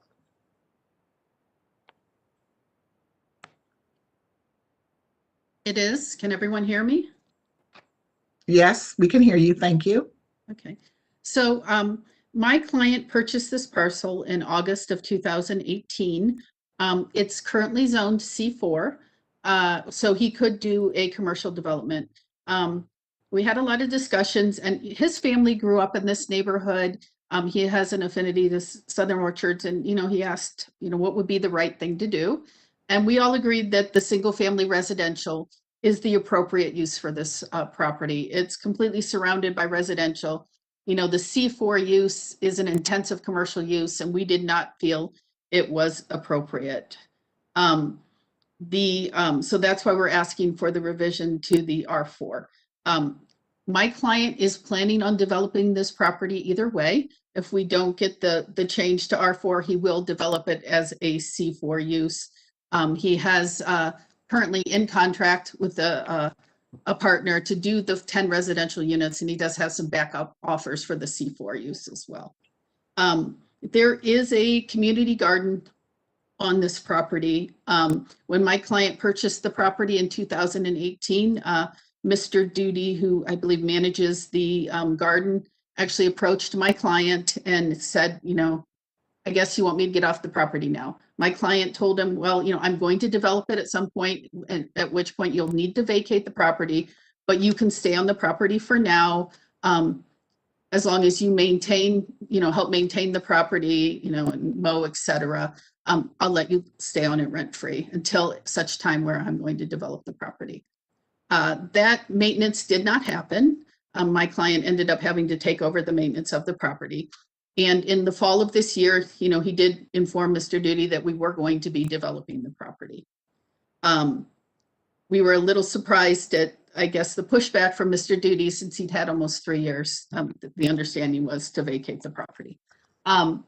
We appreciate the fact that it's a community garden on the property, but it is a community garden on private property. We've reviewed it with our attorneys, et cetera, and, you know, given the proper notification to develop it. We had a lot of help from the Southside Area Commissioners, who presented some alternative locations for the garden, including Children's Hospital had offered a very nice site to them. There's also been, I believe, with the Councilwoman's help, an empty lot that they could relocate the garden to as well. My client has agreed to provide $5,000 to relocate the soil, et cetera, to relocate the garden. So it is our intention to develop this property either way. We do feel that the residential use is the appropriate use for the neighborhood and for the property. So we're hoping that you will support our request. Thank you, Ms. Bullock. Are there any questions? Councilmember Tyson. Yes, Councilmember Favor. Ms. Bullock, thank you for your testimony this evening. You mentioned, so the property's already zoned C4. You stated that your client, regardless if they receive the variance this evening, will still develop the property according to what's provided in the C4 regulation. Are you able to share some of the concepts, ideas that your client has explored that would fall within the parameters of C4? You know, the COVID has put a little bit of a spin on, you know, what commercial space is going to be viable at this time. And frankly, with the C4 use, we can do anything. So at this point, we're proposing, you know, warehouse or retail use in C4. As to what that's going to be, we don't really know. We haven't taken it too far because it's really not our first choice, honestly. Okay. And then you also indicated that your client at some point over the last 6 months had to do some remediation on the property. What did that entail? Was that just cleanup, basic cleanup, or what did that work include?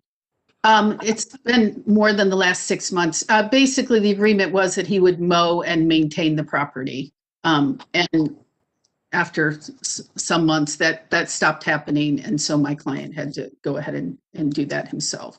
We've also had some issues, you know, complaints from neighbors, from community, and had to do some miscellaneous cleanup on the property as well. And Ms. Bullock, you may not know this, or perhaps you do, but I'm wondering if was your client just, how did he know to go cut the grass? Or how did they know to go cut the grass? Were they notified by the city, the code enforcement, or? You know, I am not sure, but my client is on here and he could perhaps address that question. I mean, he lives in the neighborhood. He's in the neighborhood a lot. He has friends that live in the neighborhood who I'm sure would have notified him. Okay, thank you. Thank you, Councilmember Tyson. Thank you. I would. Sorry.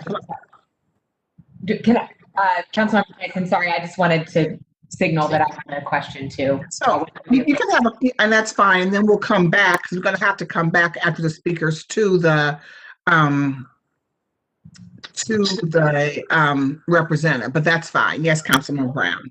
Okay, well, Councilmember, why don't you go ahead with that, and then I'll ask questions afterward. We get both. Yeah. I think that would be great, so we can hear a full presentation. And so if we could at least, now we want to hear from the speakers. We have 3 speakers that are for and 3 speakers that are against.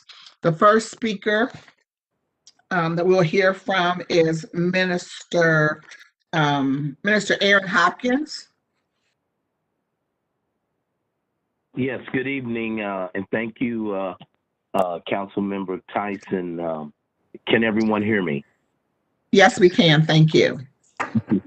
Thank you for allowing me to breathe this privilege to be able to speak on behalf of the Costa Street Garden.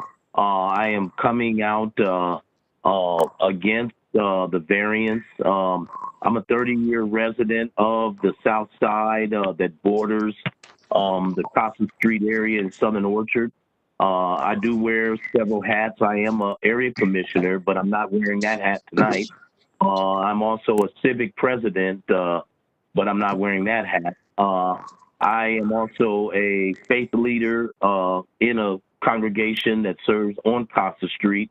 But I'm here this evening as a urban farmer and know the importance of agricultural farming in these green spaces in the community, especially with the housing density that we currently have. These spaces prove viable for community engagement, what Costa Street Garden has provided in that area. I know that Mr. Duty has reached out to the owner of that property to find ways that they could both cohabitate on that property, that to provide a community garden for that space, just decreasing some of the area. The units are a little bit more affordable than what our price point is, but we just wanted to speak about the benefits that these spaces bring to our community and the loss that that will present in that space and the community gatherings and the openness that it provided for that community, and even some solace for some families that had lost members that their remains had been cremated and then they had been memorialized in that space. And so we just wanted to come out today just to share that, you know, we are against that and would hope that we could find a way that they could both cohabitate on that property, that we would not lose this green space and this urban farm in that community. And I'll just leave it right there and yield the rest of my time. Thank you.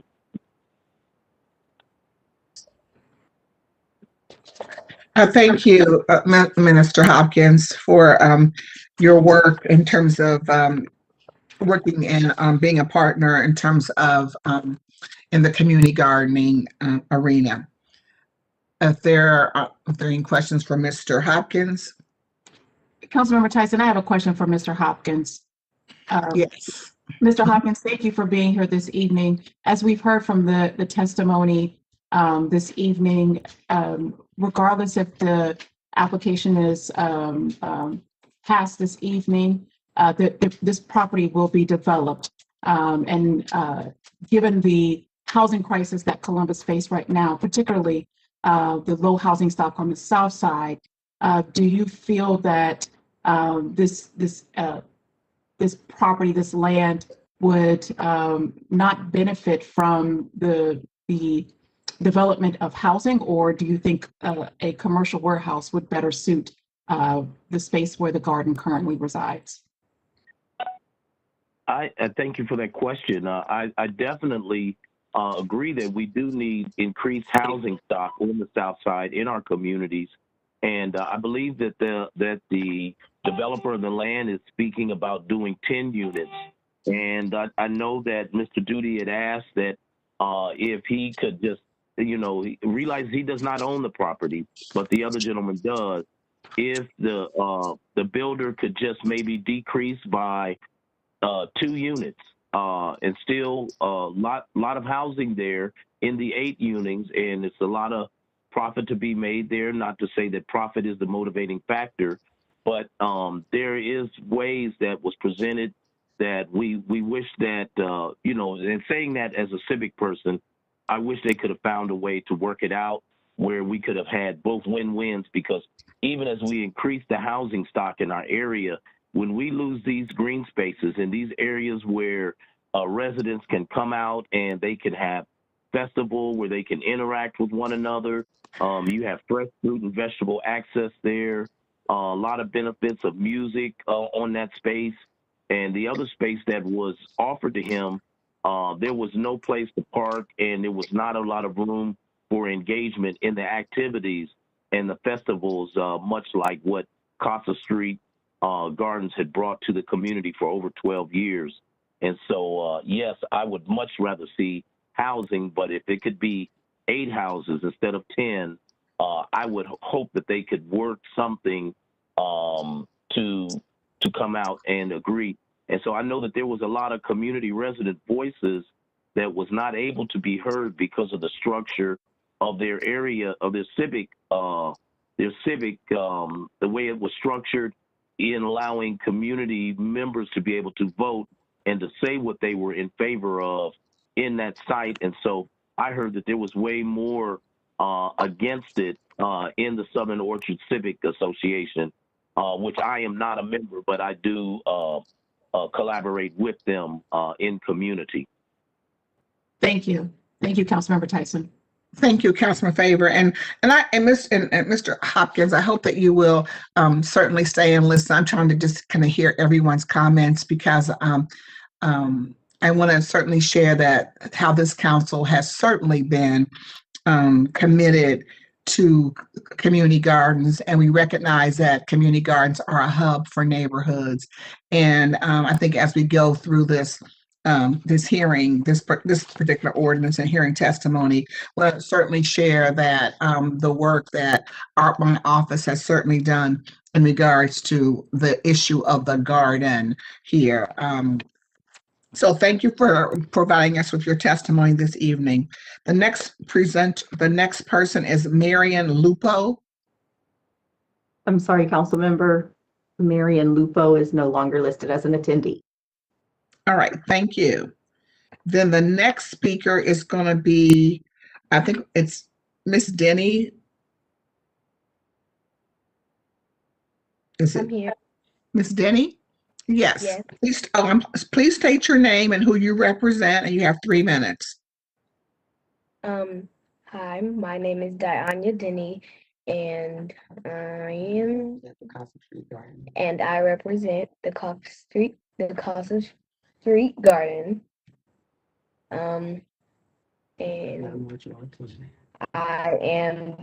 Casa Street Garden librarian.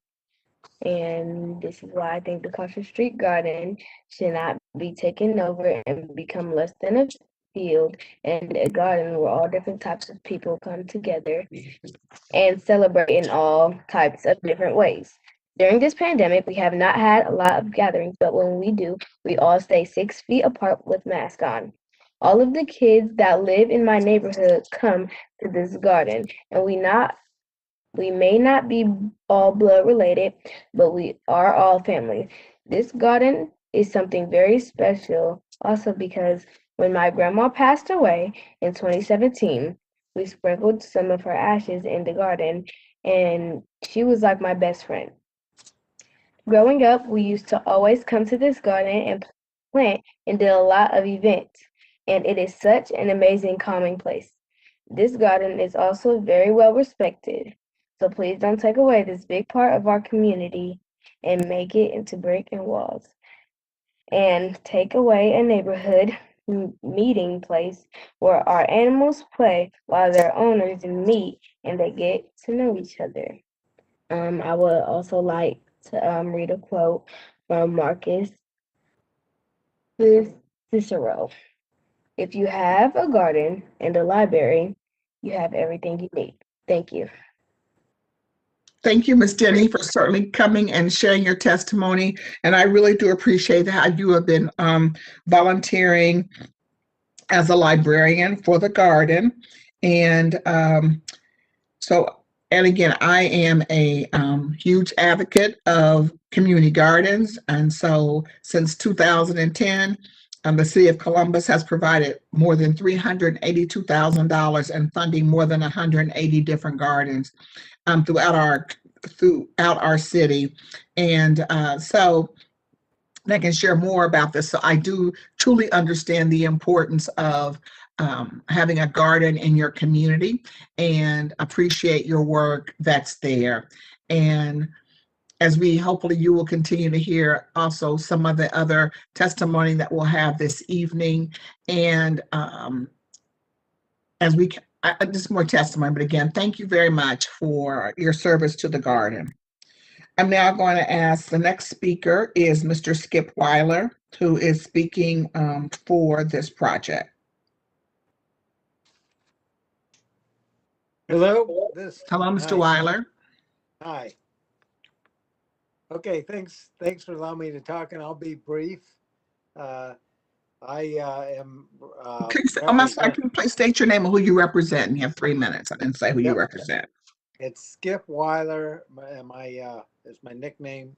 Also, Robert J. Weiler Jr., 10 North High Street, Columbus, Ohio. And I'm representing the owner of the property, who I originally represented the Salvation Army who owned the property. Salvation Army sold it to the current owner. And this is the perfect example of where no good deed goes unpunished. The Salvation Army let the garden use the property for many, many years. And it said to the garden, when we develop it or when we sell it, you're going to have to get off the property. And they knew that. Salvation Army sold the property to the current owner, and the current owner said, you don't have to get off yet. Wait till I do something. You can stay on it for years, a couple of years it turned out, for free. And he ended up paying, cut the grass even, it sounds like, just out of the kindness of his heart. And they knew when he wanted to do something that they would get off they'd move the garden. Well, the time comes to move something and the garden people are trying to stop it. All the people that are opposed don't say they have a right. They just think somebody should give them his private property. And I think, everybody says you should give them some of your ground. Well, nobody's giving them their front yard. Nobody's giving them their property. And that's not true. There are a couple people that offered places to move a garden, including their property. But it's his private property. It's zone C4. The area association met.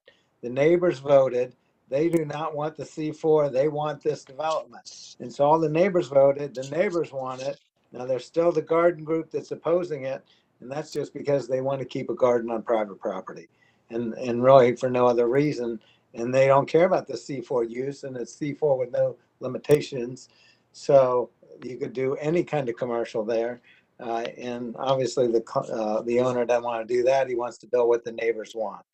And so that's why it's a property rights case. It's his private property.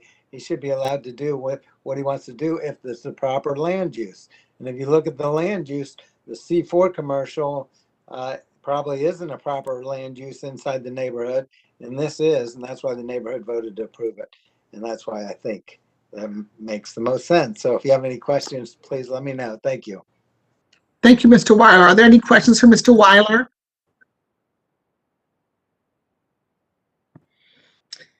Seeing none, our next speaker is Deb Roberts. Ms. Roberts? Yes, hello, Ms. Hi, Thompson.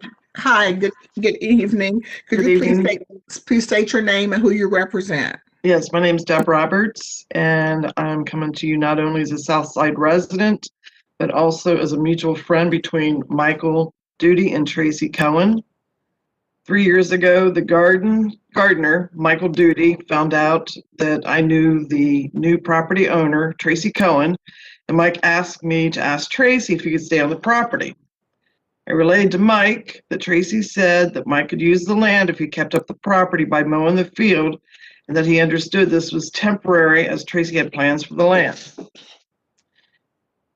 Duty agreed to Tracy's terms and was excited that he could stay a while longer. He agreed that he would leave when Tracy was ready to develop the side of the lot, which would probably be in 2 to 3 years from then. Now, 3 years later, Duty wants not to only keep Tracy from rezoning from commercial to residential, but he also wants to try to steal a couple of the land plots. Here I am torn between two friends that I've known for over 30 years. Over these 3 years, many people have tried to help Mike relocate Kossuth Gardens, such as Children's Hospital offered him an entire lot with parking on the street, same as Kossuth Street has on-street parking, just 2 blocks away. They offered seeds, everything it would need to start. A neighbor 2 blocks from Mike's house offered a lot for free. Tracy Cohen offered him $5,000 cash, plus he offered to move all the soil of the remains that people have sprinkled there. The city offered Mike a lot with $25,000 and a promise to supply a water supply. But for some reason, Mike has turned down all these offers. He also spent the last few months smearing Tracy and his good family's name in the media, calling him an out-of-town developer. In reality, the Cohens have run a family maintenance building or business at Livingston 9th since 1926. The Cohens are good and kind people, and they have supported local Southside events financially and attended events. For the record, I personally, or for Duda, have never accepted 1 penny or free services from Tracy or his partners. In conclusion, my husband and I believe that Mike has done good for the neighborhood, but now it's Tracy's turn to do good for the neighborhood on the property that he owns. Michael, please just publicly agree tonight that you're leaving the property peacefully. Maybe that would convince Tracy you could stay through Earth Day. And to answer the question about how does Mike know to mow the grass, he lives 2 doors from the lot.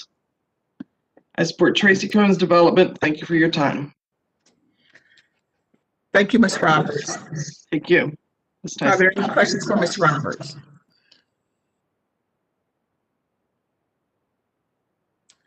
All right, seeing none. I will now ask, there is the final speaker that is for this project is Mr. Robert Dick. I'm sorry, council member, he is no longer listed as an attendee. Okay, thank you very much. And now we will hear from, I do believe, the chair for the area, the chair of the area commission of the Columbus Southside Area Commission, Mr. Curtis Davis. Thank you, Councilwoman Tyson. I'm actually the zoning chair, not the chair. The chair is actually in Florida out on personal stuff. I do want to wish you all the best of luck. You're leaving City Council at a time that the city is growing, and have really respected working with you and your team when it comes to zoning matters here in the city of Columbus. So it's not unnoticed of the triumphs and the challenges sometimes with zoning.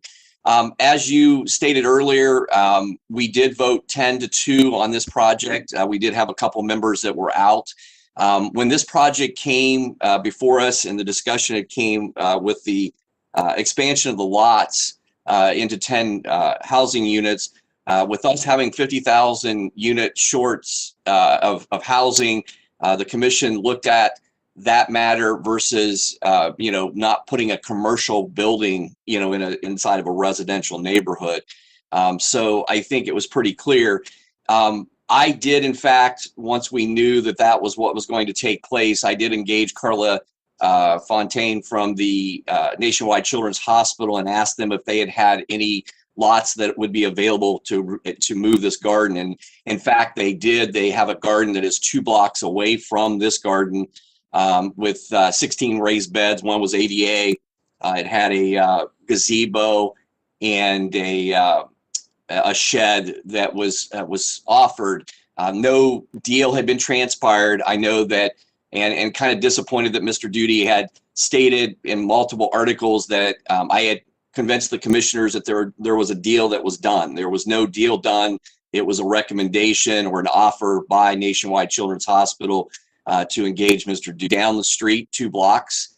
But we've got more affordable housing coming that is before us. So we try to balance everything. I've got a great set of commissioners now that look at city staff recommendations, city staff approvals, and they're looking at that now as those trained professionals provide that information to us to make our decisions, just as you as council folks make those decisions for the residents of the city of Columbus. And that's all I have to say. Thank you. Thank you. Are there any questions for Zoning Chair Davis?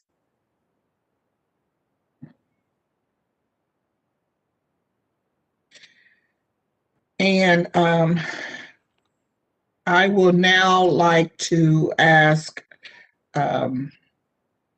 Juliet Bullock to come, and certainly you've heard some of the testimony. I mean, you've heard some of the testimony this evening from some of the residents that were against this project, and there are some questions from my council colleagues. So would you, Ms.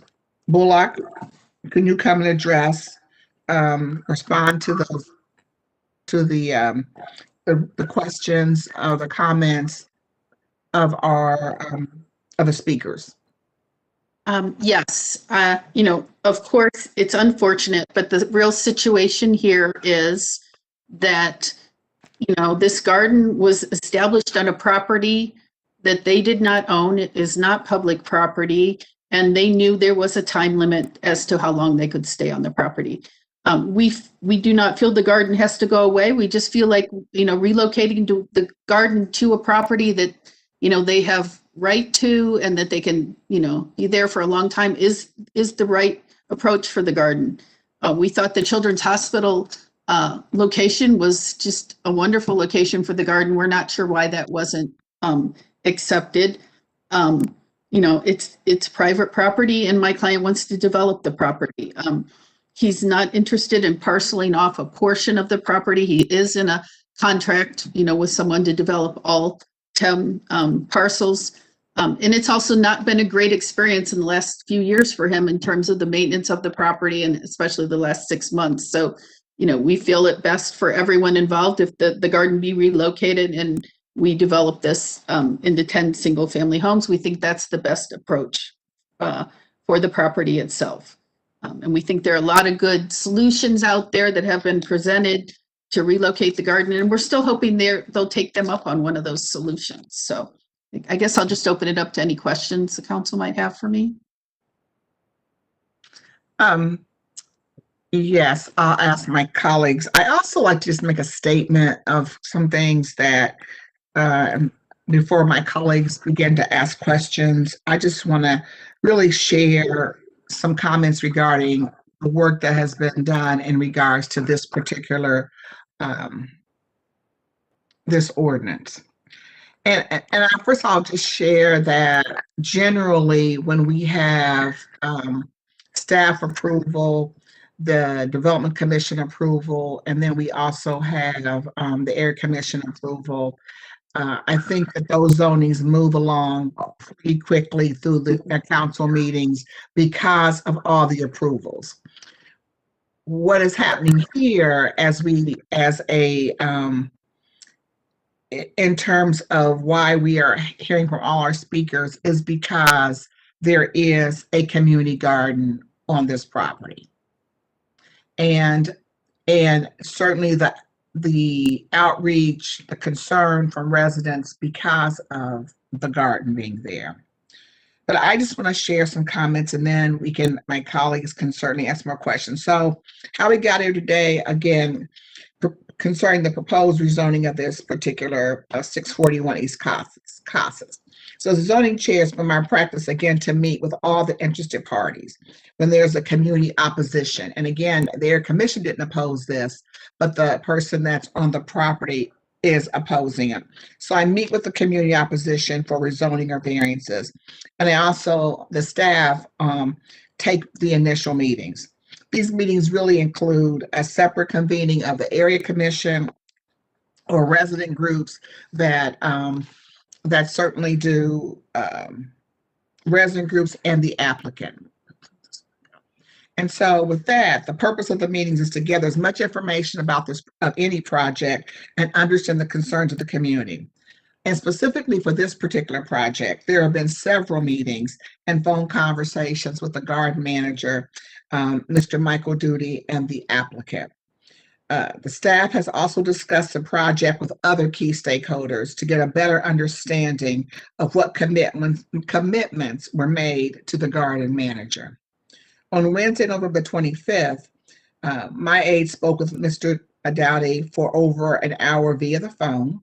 On January the 20th, a staff, including my aide Nicole Harper, Andrew Dyer of the LRO office, met with Michael, who was also joined by other garden managers. I personally met with him on Thursday, February the 25th, and on Thursday, March 11th. At our initial meeting, Mr. Dowdy explained that he had a plan B for the garden.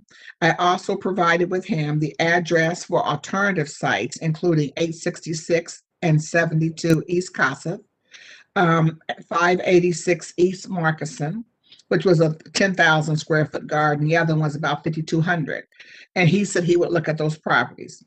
He also requested that I ask the applicant if he would be willing to allow the garden to remain on site while developing the remainder of the land. So as again we've heard today, to possibly use to build, if you were going to build, if this were to pass, to build the houses, maybe he would build 8 and he could stay on the garden.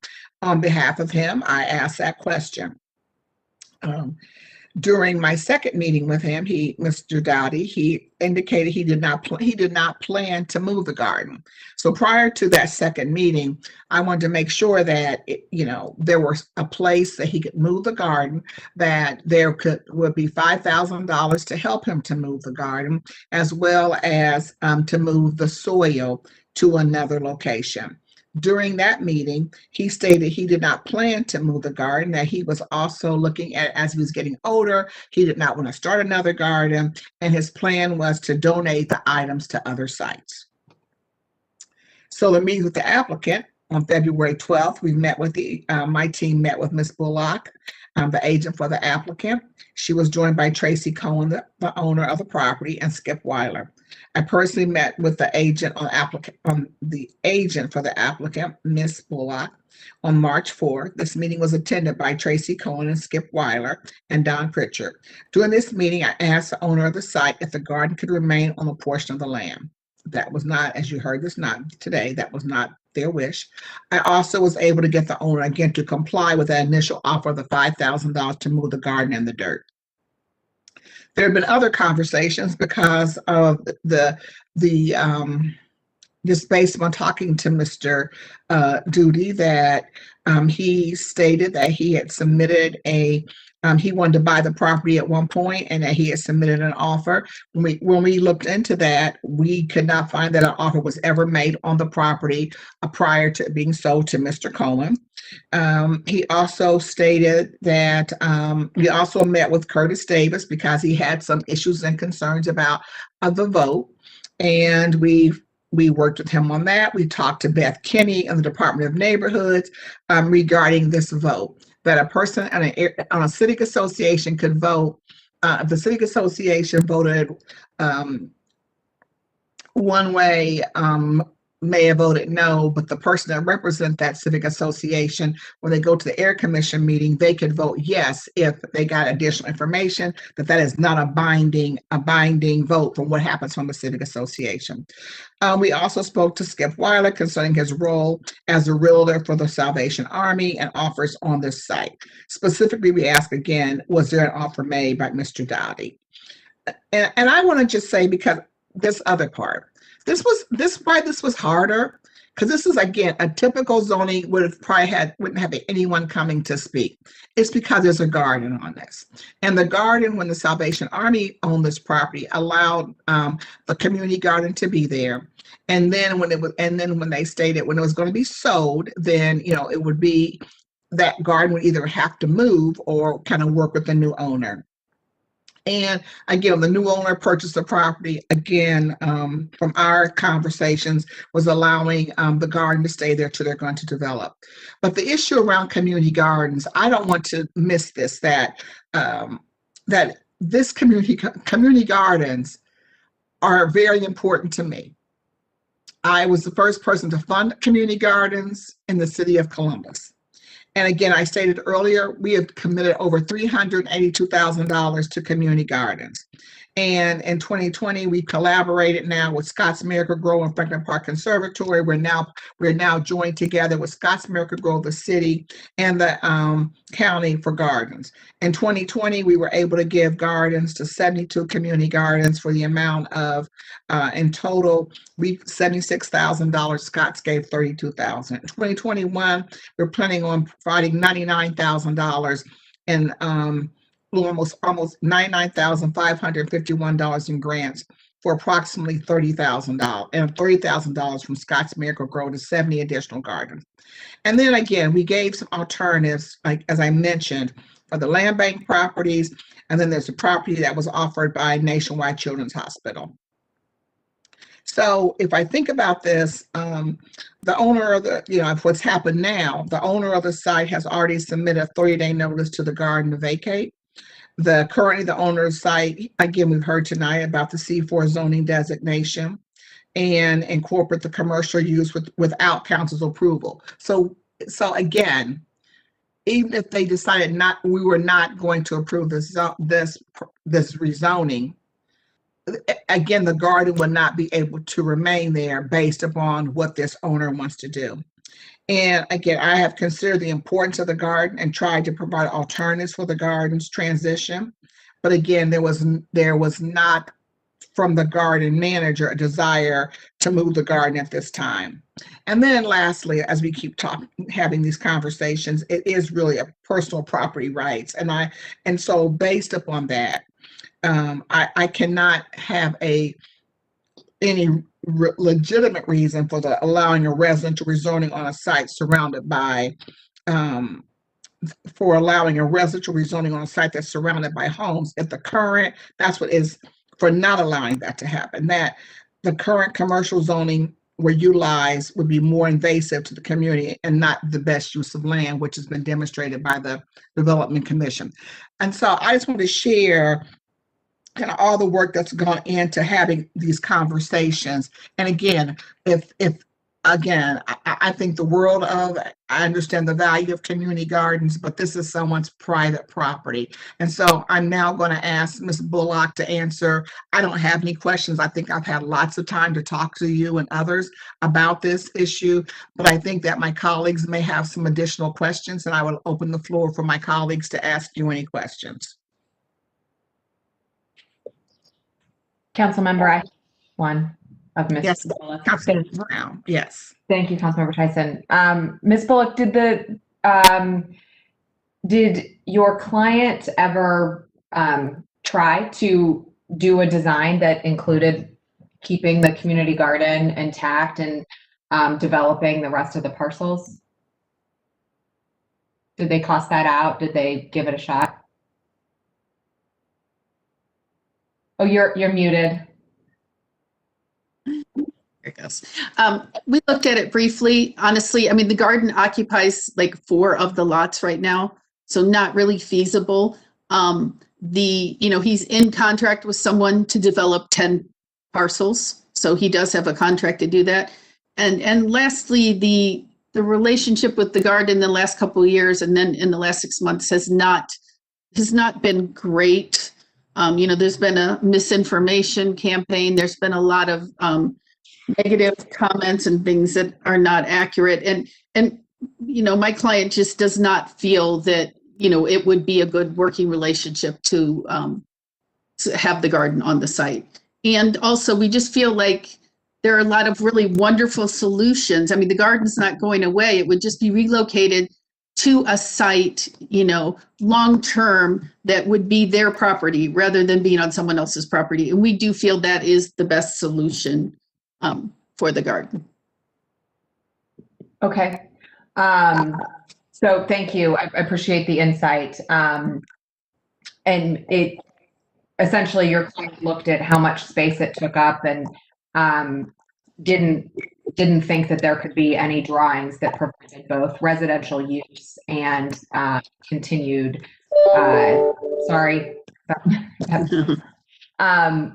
continued use of the garden. They just didn't think it would designing to give it a shot would really be realistic. That's correct. Yes. Okay. That was the question. Thank you. Thanks, Councilmember. Thank you very much. Any other questions? Councilmember Tyson, this is more of a statement for me. So first I want to just acknowledge all of the residents who have taken time to email us. I've seen flyers around my community, around the city, advocating on behalf of the garden. I too believe in community gardens. I'm an advocate of them and do myself. But this decision for me truly does hinge on two things. Legally, this property is owned by a private citizen. And the reality is that if government is going to come in and tell someone what to do with their private property, absent being in violation of the law, we're really starting to infringe upon somebody's rights. So for me, that would be problematic for the body to do that. Just whether or not we approve this legislation that's before us this evening, the zoning application. The second point for me really has to do with the reality of our housing crisis in Columbus. And many people may say that 10 units won't make a dent on the problem, but if we use that same reasoning, we will continue to be in the same situation that we are in today. And so 10 additional units means that 10 additional families on the south side or anywhere in Columbus for that matter will have an opportunity to have a roof over their head. And so if I have the choice between a housing option or a commercial development on Classiff, as the chair of housing, I'm going to go with the housing option because we are in such dire straits as it relates to that matter.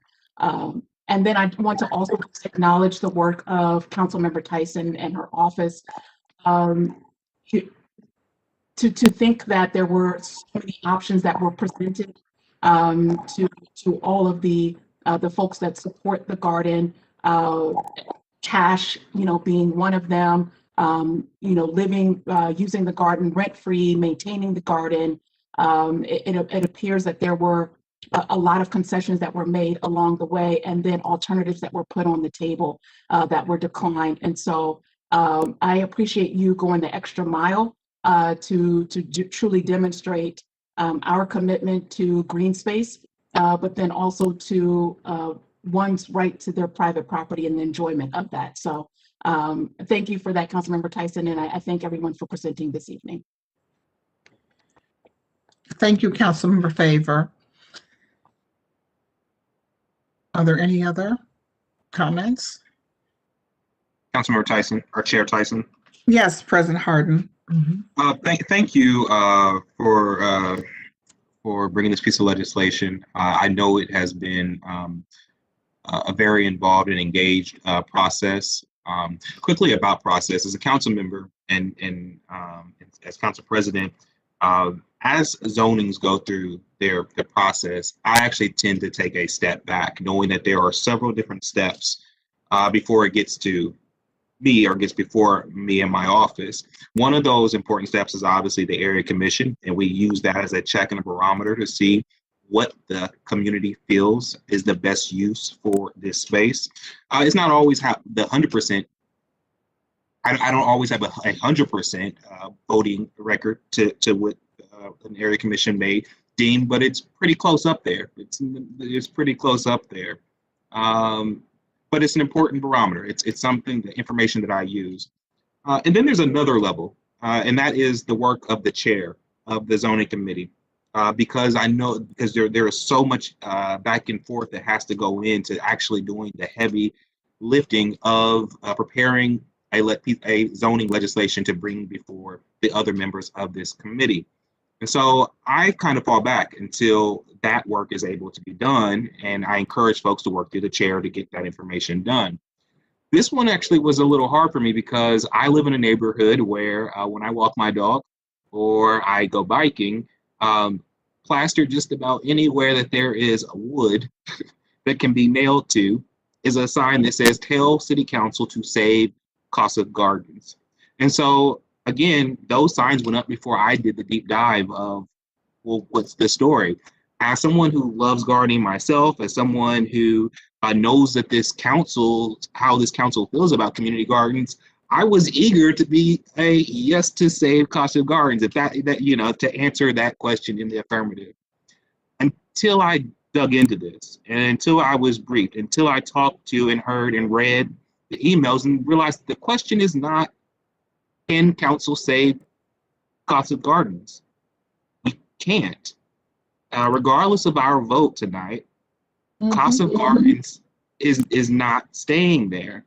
And so, and so Councilmember Favor rightfully asked the question, well, we have housing or the C4 designation, which would allow for, as the applicant says, almost got near anything to be built that is commercial. And we then have to decide, well, what is the best use between those two options?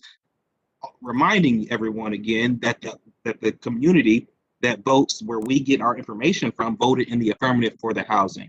So that further pushes me in that direction. And the last point that helped me really figure out where I would be on this was, well, then what has the communication, what has the work been done in terms of how do we try to bring concession? One thing that I can say about Chair Tyson is she works doggedly to bring the neighborhood and applicants together. Meeting after meeting, hours of meetings. I know this personally, hours of meetings. So what was on the table? What was offered that was either accepted or rejected? Well, the question can't be just about the garden anymore if over and over and over again, it was locations in the neighborhood were offered up for a garden site. Not just location, but money to support a garden site at different locations. So for me now, as a resident, as again, someone who loves community gardens, but even more than that, somebody who loves neighborhood and gathering places for neighbors.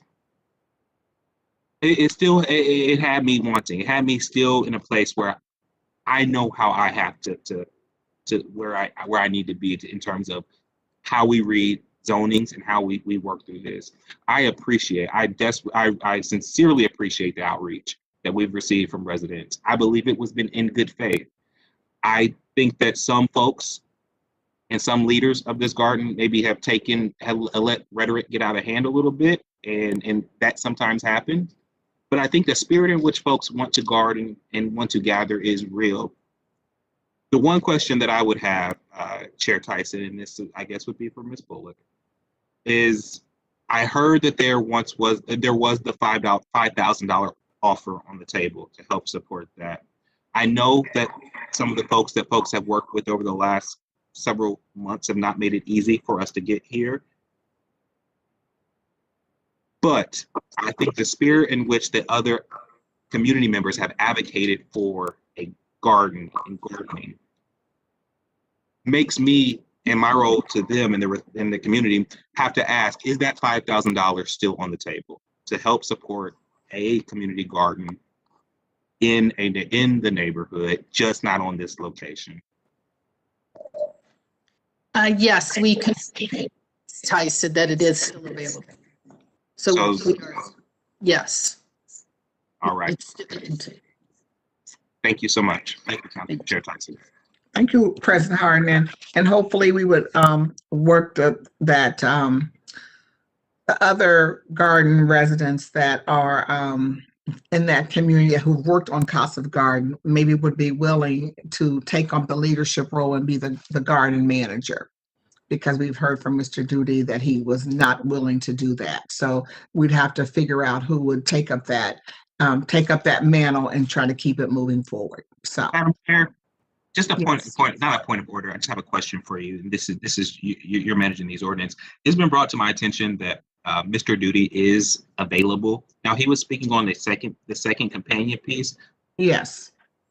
seeing that these go together, at your discretion. I follow you, but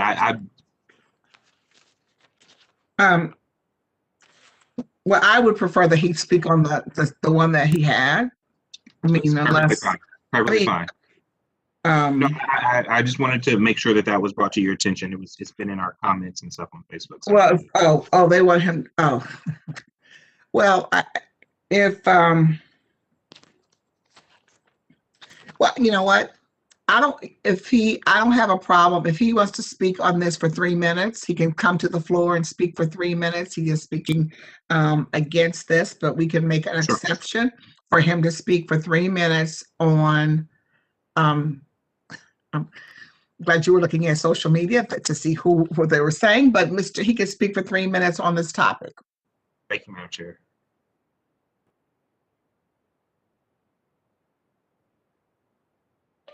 So, Mr. Duty, yes, you have please state your name, who you represent, and you have 3 minutes. Okay, I'm not an exception. I was confirmed number 2 speaker. I don't know how we. No, you're on, I'm sorry. I want to be very clear, so that we don't, I don't want this to happen, that you are on the agenda to speak on 350. The variance to this, to 349. This is a rezoning, 349, and the variance on 350, and you signed up to speak on that one. The first 3 speakers on the 349 was Minister Ahrens, Marion Lupo, and then Miss Denny. And That's why I'm sorry we didn't call on you, because you were on the ordinance number 350. So we would have definitely called on you in 349. So it was not that we were trying to overlook you. You had signed up for the next one. Okay, well, our conversations before that I would be speaking on the zoning, I must have got the ordinance or code right or wrong. I can now start my speech. Please state your name and who you represent. You have 3 minutes. Michael Duty, Costa Street Garden, founder, director. I did have a prepared statement, but I'm going to have to spend some of that to tell the truth on what happened. Let's look at when we went to purchase this through the Salvation Army. We did go through Elford Realty and several Salvation Army people, and the offer was there for $100,000. We were told it was $109,000, and then it was sold when Skip Weiler got involved and sold for $100,000 to his friend Tracy Cohen. Tracy then and I met, not through Deb Roberts, but at a Buddy Guy show through another friend of ours. And he said that he would just be a speculator of the land. He wasn't going to be the one building on it. And that if we wanted to continue gardening, he would introduce us to an entity, not himself, that he would sell the land to. And so the agreement was that we would mow that land, which we spent nearly $500 or $900. It wasn't free. I have to bat that away. We also called in 311 and made sure there were no code violations. We ran out of money only in May of this year, and Tracy said, okay, that's fine. And if you look at code violations, you'll see that some of them came after May of 2020. As far as the homes, to speak of that, we have a win-win proposal, and that was to be that the garden would stay. We offered to buy our section of the garden, reduce the garden. It's not 4 lots. It's at about 2.5, and we were going to cut it to 130 by 60. That would be 2 lots. Mr. Cohen also has property at 622 that he could build houses. He could have 9 houses under that. We also are very much for affordable housing, and that's one of the reasons why we were against this. This is 250,000 to 350,000 homes. Those are not affordable homes, and they come with an automatic tax abatement. The first ball was dropped by the Salvation Army, and Mayor Ginther, when we tried to meet with the Salvation Army, we wanted to buy that land and turn it into a STEM study area and put in some truly affordable homes. I also have to speak about the people say that the neighbors are for the zoning. No, the Neighborhood Civic Association voted no on the zoning. Only when you got further away from 641 East Kossuth did it become a yes vote for the zoning.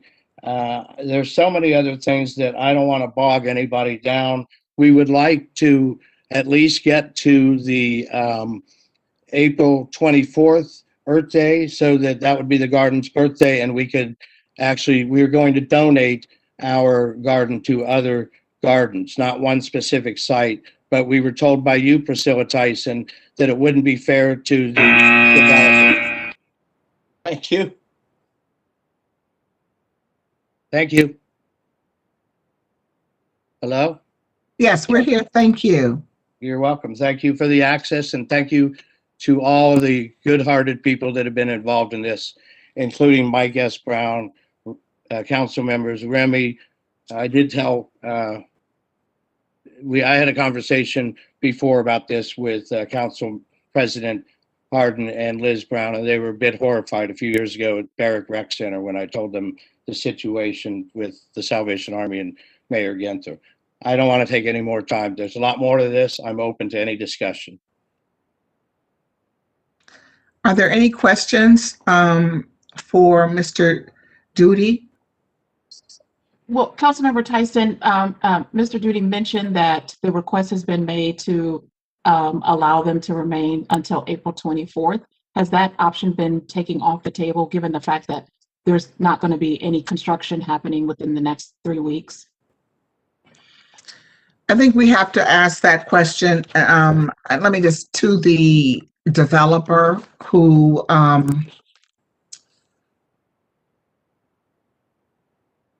if they would be willing to do that or not. I know that was a request that was made. I think that was a request that was initially they stated that they were not in agreement to that at that point, based on all the things that have happened. We could certainly see if Ms. Bullock, if there's that interest to do that. But again, they have had a eviction to move off the land. And so I think Ms. Bullock can certainly, if she wants to respond to if they would be willing to do that or not. My last conversation with Mr. Cohen, and he can pipe in here now if he likes, but was that they would not be willing to consider that at this point. What the concern is there's been a lot of agreements and all of them have been broken.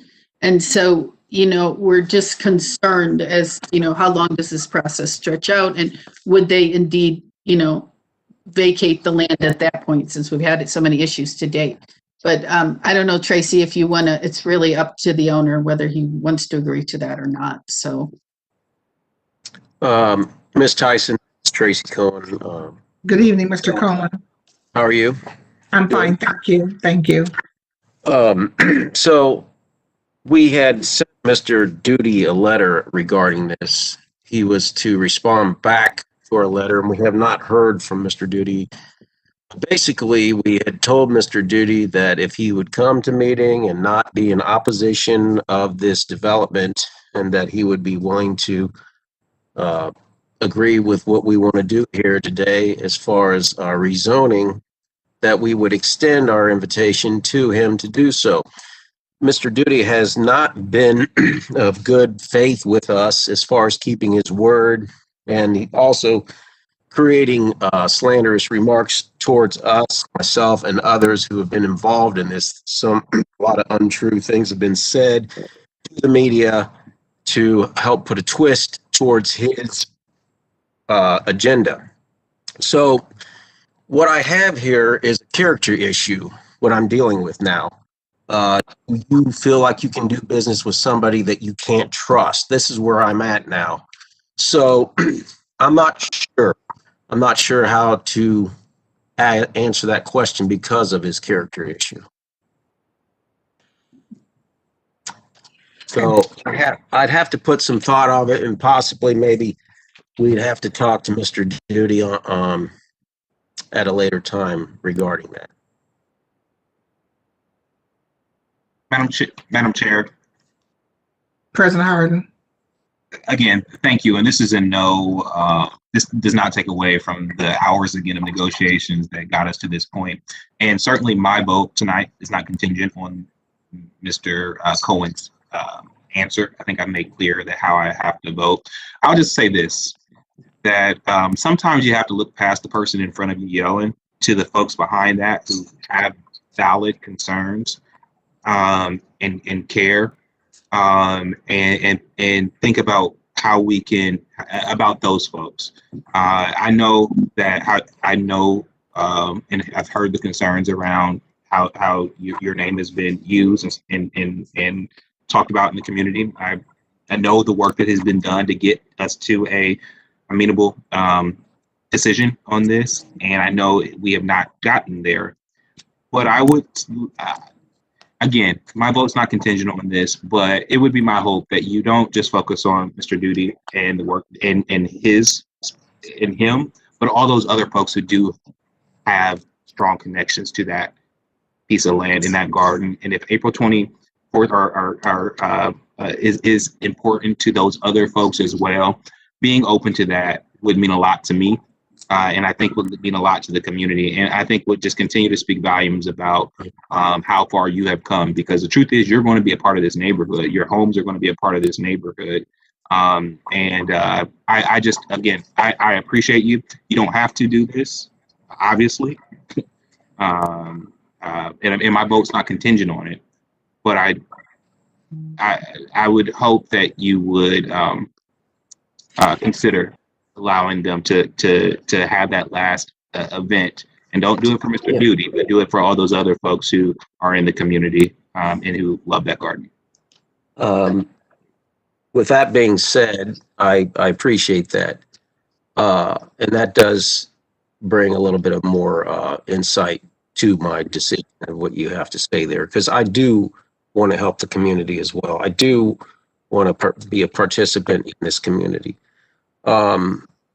So I must look at the bigger picture, as you said, because it is not truly just about Mr. Duty. So here's the thing. We are not really going to be having anything moving that quickly over there at that time. So it's really not going to hurt anything to move forward and let them do their Green or Earth Day event. It's not a problem. The only thing is that I just want to feel comfortable and reassured that when it's time to get off the property when we need it to be, that I'm not going to have any problems. Yes, sir. Thank you, Mr. Cohen. Thank you for that. Okay. And Madam Chair, I reel back. Thank you. So no problem. Thank you, President Harden. I mean, this has been part of the negotiation, even for, I would say, and I've had this conversation not only with Mr. Cohen, but also with Mr. Duty, when I stated that, this land would it's owned by someone else. Why don't we have a really nice celebration to celebrate the work of the garden? The community would enjoy that. That would be a good way to kind of move past where we are. And, and also, and I had to say to Mr. Cohen, as you said today, that that we really do appreciate that he has allowed the garden to be on his property for this amount of time, and that don't get discouraged in regards to what's happened with this situation. Don't let that discourage him for how he would continue to participate within the community. Right. And certainly and I won't address some of the things that were just communicated, not by Mr. Cohen, but there have been many conversations, and all the conversations have all been about moving this project forward and being mindful of the garden. And again, I thank everyone who has taken the time to participate in the garden, and I'm hopeful that somebody will step up and be willing to, if they choose to do that, to start another garden in that community. Are there any other questions or comments from my colleagues? Okay.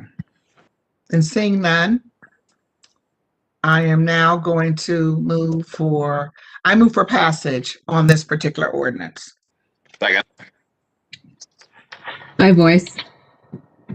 Oh, I'm sorry, by voice. Thank you. Clerk, please call the roll by voice. Ms. Brown? I appreciate the hard work of the chair and everyone at the table. I cannot support this without a protection for the garden. I do appreciate the hard work of everyone, so I'm a no. Mr. Brown? Yes. Mr. Dorrance? Yes. Ms. Faber? Yes. Mr. Remy? Yes. Ms. Tyson? Yes. President Harden? Yes, ordinance is passed. Thank you. Anyone here this evening who wishes to speak either for or against this council variance, including staff, please stand, raise your right hand, and be sworn in. I wish to tell the truth and nothing but the truth. Please answer, I will.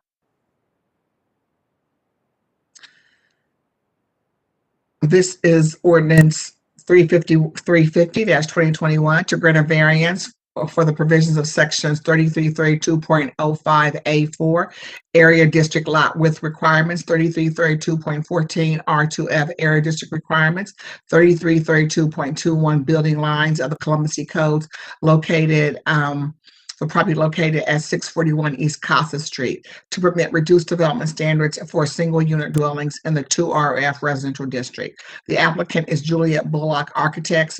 Proposed use is 10 single unit dwellings. The State Department's recommendation is approval, and the Columbus Southside Area Commission's recommendation is approval. We just saw the staff presentation on the rezoning. If I don't know, Ms. Bullock, do you need to make another presentation? I think it's the same one, but do you need to make another presentation? I don't think so. The only thing I would say is that, basically this is designed to follow the development patterns of the neighborhood in terms of like lot size, setback, orientation, et cetera. But so I believe everything else has been covered already. Okay, so there are the speakers that were on this particular ordinance is 350. Again, it was Mr. Michael Duty. If he would want to speak, I think Marion Lupo is not here, and Miss Denny is still here. Oh, I don't know if she may be still here. I don't know if Mr. Duty wants to speak on this this variance.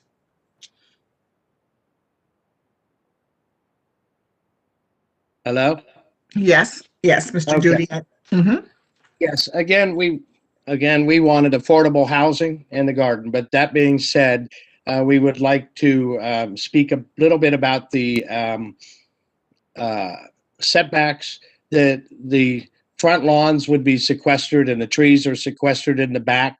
When somebody asked about that of Juliet Bullock at a public hearing, she said the city makes us do that. In fact, the city asked us to reduce our green space. That's a quote. Or generally paraphrase that. What we would like to see is more front yards.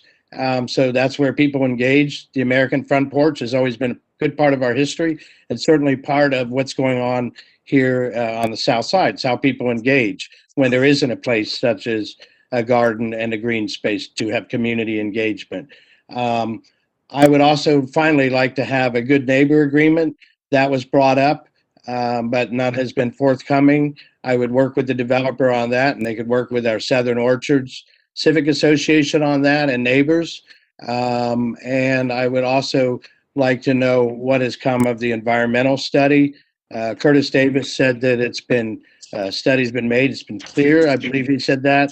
I don't know what that study is, if he could reference that, because there is the possibility in Ohio EPA and MORPC is looking into the potential that there was left behind fuel tanks, because that was a slaughterhouse and then a produce warehouse. As far as the development, again, we are for the garden sitting next to a truly affordable housing. This is not affordable housing. If you're for affordable housing, you would be against this. That's all I've got to say. Thank you very much for your access and time. Thank you. Is Ms. Lupo?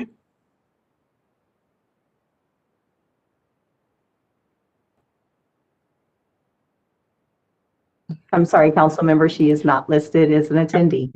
Okay, thank you. And is Miss Denny still on? Miss Denny still on the call? This is Miss Denny's mother, but we are still here. Okay, I mean, thank you. Does she want to give any other testimony on this particular ordinance?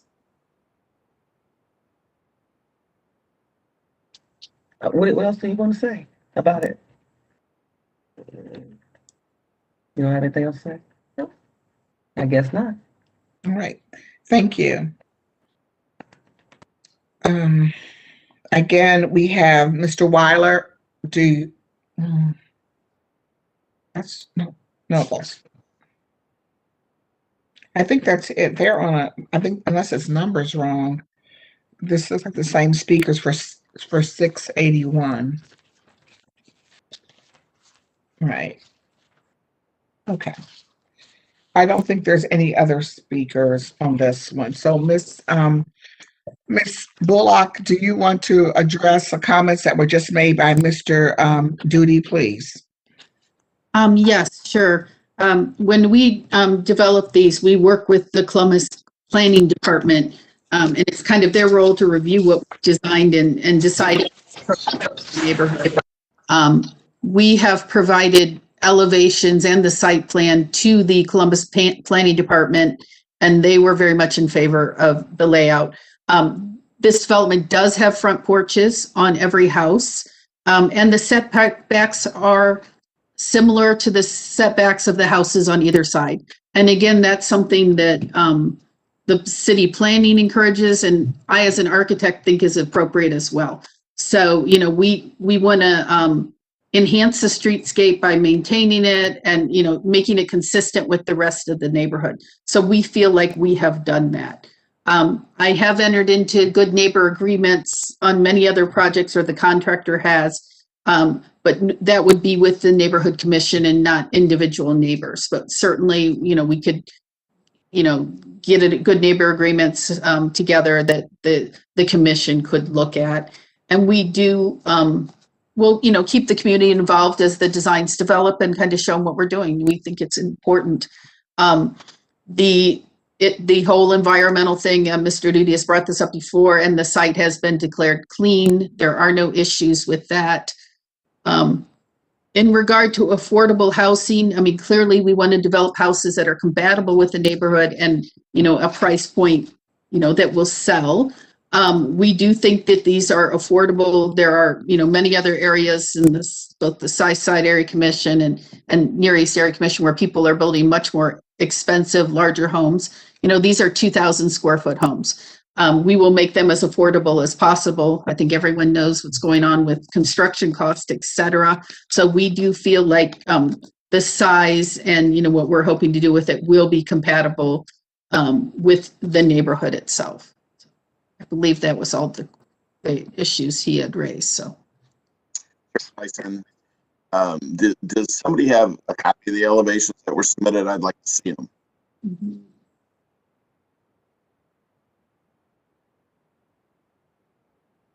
I don't know if it's possible for me to share the screen, but I could certainly. Does Ms. Pine have that? And from Ms. Pine, are you still on the call? She should have right to just through. She looked like a whole painting. Yeah, they were submitted to planning, so. Yeah, Ms. Pine? Councilmember Tyson. Yeah, Councilmember Tyson, the elevation renderings were requested by the planning division for a conceptual review, but they were not given to zoning staff, and they were not committed to within the ordinance. So I do not have access to those renderings.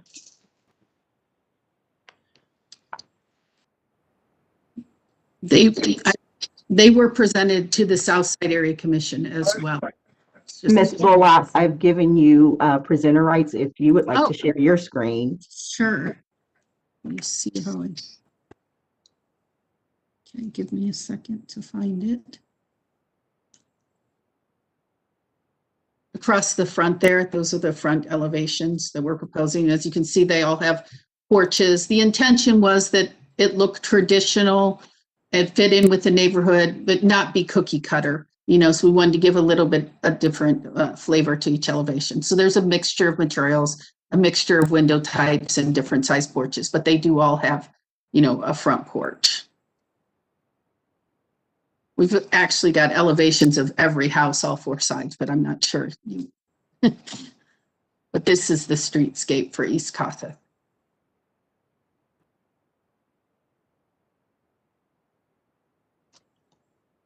Thank you, Ms. Bullock. Thank you, Councilman Remy. Are there any other questions?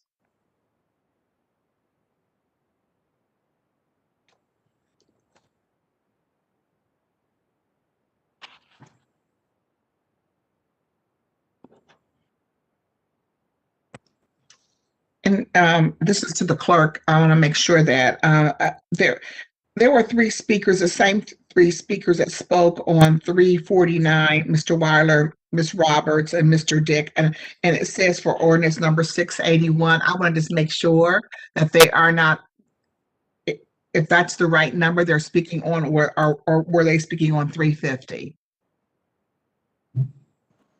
Councilmember Tyson, since we're in this remote environment, I don't have Avery with me handy, but Okay. I believe if it's marked 681, then it's for 681. Okay. I'm going to trust her. All right. I don't need to speak. This is Mr. Weiler. I don't need to speak. Okay. All right.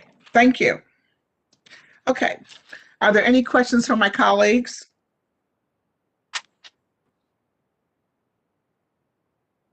And again, I don't know if we need to move for passage. We need to move for passage by voice or move on this one? By voice. By voice. Move for passage by voice.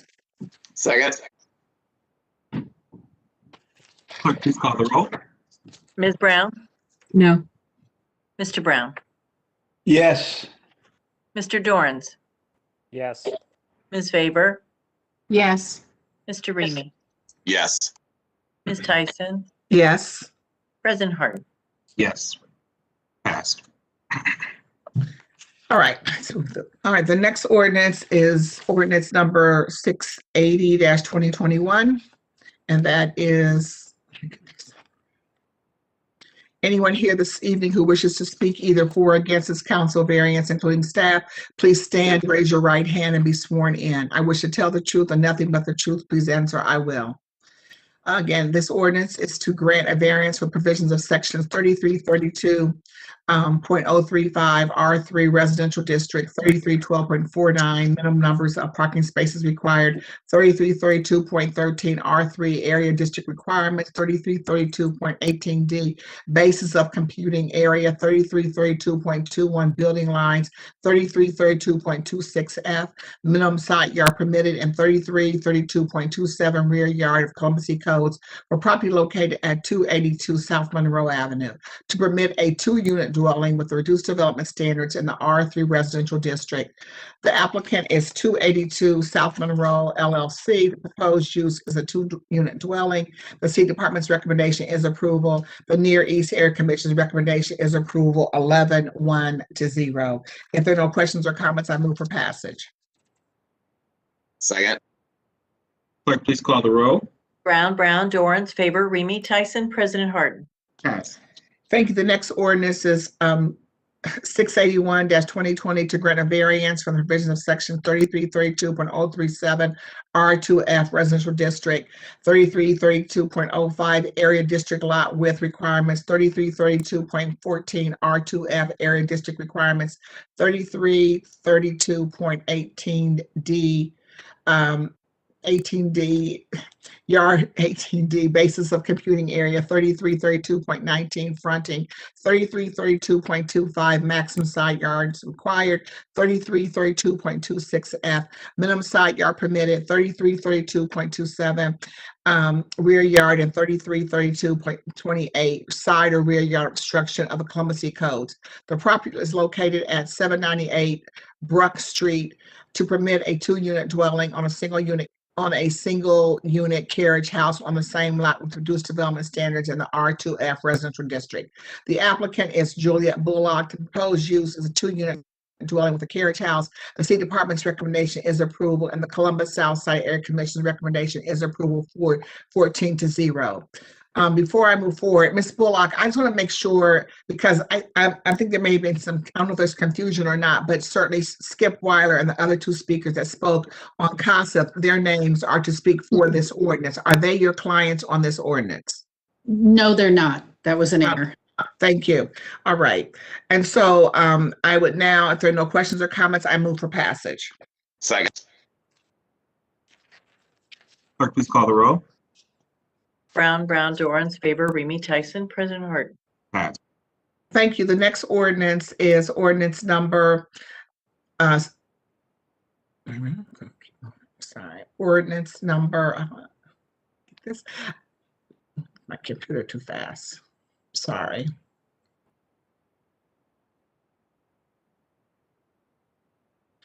A 682 to rezone 682-2021 to rezone 3945 South Hamilton Road, being 1.36 acres located on the west side of South Hamilton Road, 800 feet north of State Route 33, from CPD Commercial Plan Development District to CPD Commercial Plan Development District. The applicant is Moo Moo Car Wash, care of Dave Perry. Proposed use is a car wash. The city department's recommendation is approval, and the Greater Southeast Area Commission's recommendation is approval 701. If there are no questions or comments from my colleagues, I first move, I move for passage. Second. Clerk, please call the roll. Brown, Dorans, favor, Remy Tyson, President Harden. Pass. Thank you. Anyone here this evening who wishes to speak either for or against this council variance, including staff, please stand, raise your right hand, and be sworn in. I wish to tell the truth and nothing but the truth. Please answer, I will.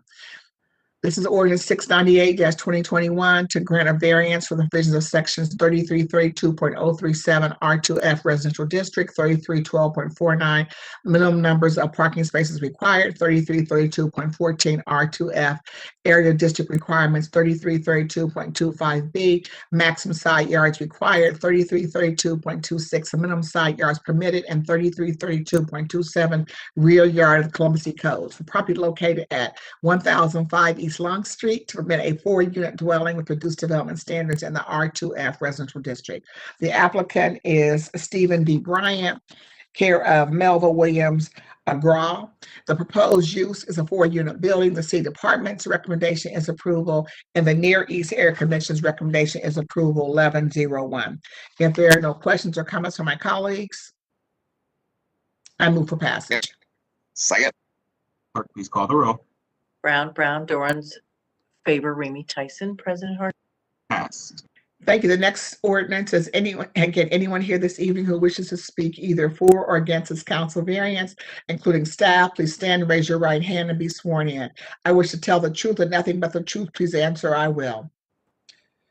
This ordinance number 699-2021 to grant a variance from provisions of sections 3356.03 C4 permitted uses, 3332.05 B1 vision clearance, and 3356.05 F C4 district development limitations of the Columbus City Codes for property located at 1475 North High Street to permit a mixed-use development with reduced development standards in the C4 commercial district. The applicant is Avenue Partners Acquisitions LLC, care of Dave Perry. Proposed use is a mixed-use development. The city department's recommendation is approval, and the University Area Commission's recommendation is approval 15-2. If there are no questions or comments from my colleagues, I move for passage. Second. Clerk, please call the roll. Brown, Dorans, favor, Remy Tyson, President Harden. Pass. Thank you. The next ordinance is 611-2021 to rezone 840 Michigan Avenue, being 0.62 acres located in the northeast corner of Michigan Avenue and Buttles Avenue from the M Manufacturing District to the AR3 Apartment Residential District. The applicant is JDS Companies, care of attorney Mike Shannon. The proposed use is a multi-unit residential development. The city department's recommendation is approval, and the Harrison West Society's recommendation is approval, 8-0. If there are no questions or comments from my colleagues, I first move to take from the table. Second. Clerk, please call the roll. Brown, Dorans, favor, Remy Tyson, President Harden. Moved. Pass.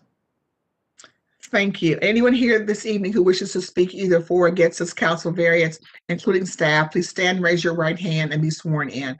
I wish to tell the truth and nothing but the truth. Please answer, I will. And this is a component variance to the ordinance we just passed. This is ordinance number 612-2021 to grant a variance from the provisions of sections 3312.27 parking setback line, 3312.49 minimum numbers of parking spaces required, and 3333.18B building lines of the Columbus City Codes for property located at 840 Michigan Avenue to permit reduced development standards for an apartment building in the AR3 Apartment Residential District. The applicant is JDS Companies, care of Mike Shannon. The proposed use is a multi-unit residential development. The city department's recommendation is approval, and the Harrison West Society's recommendation was disapproval, 9-2. And if there are no questions or comments from my colleagues, I move to take from the table. Second. Please call the roll. Brown, Dorans, favor, Remy Tyson, President Harden. Removed. Thank you very much. And now I move for passage. Second. Please call the roll.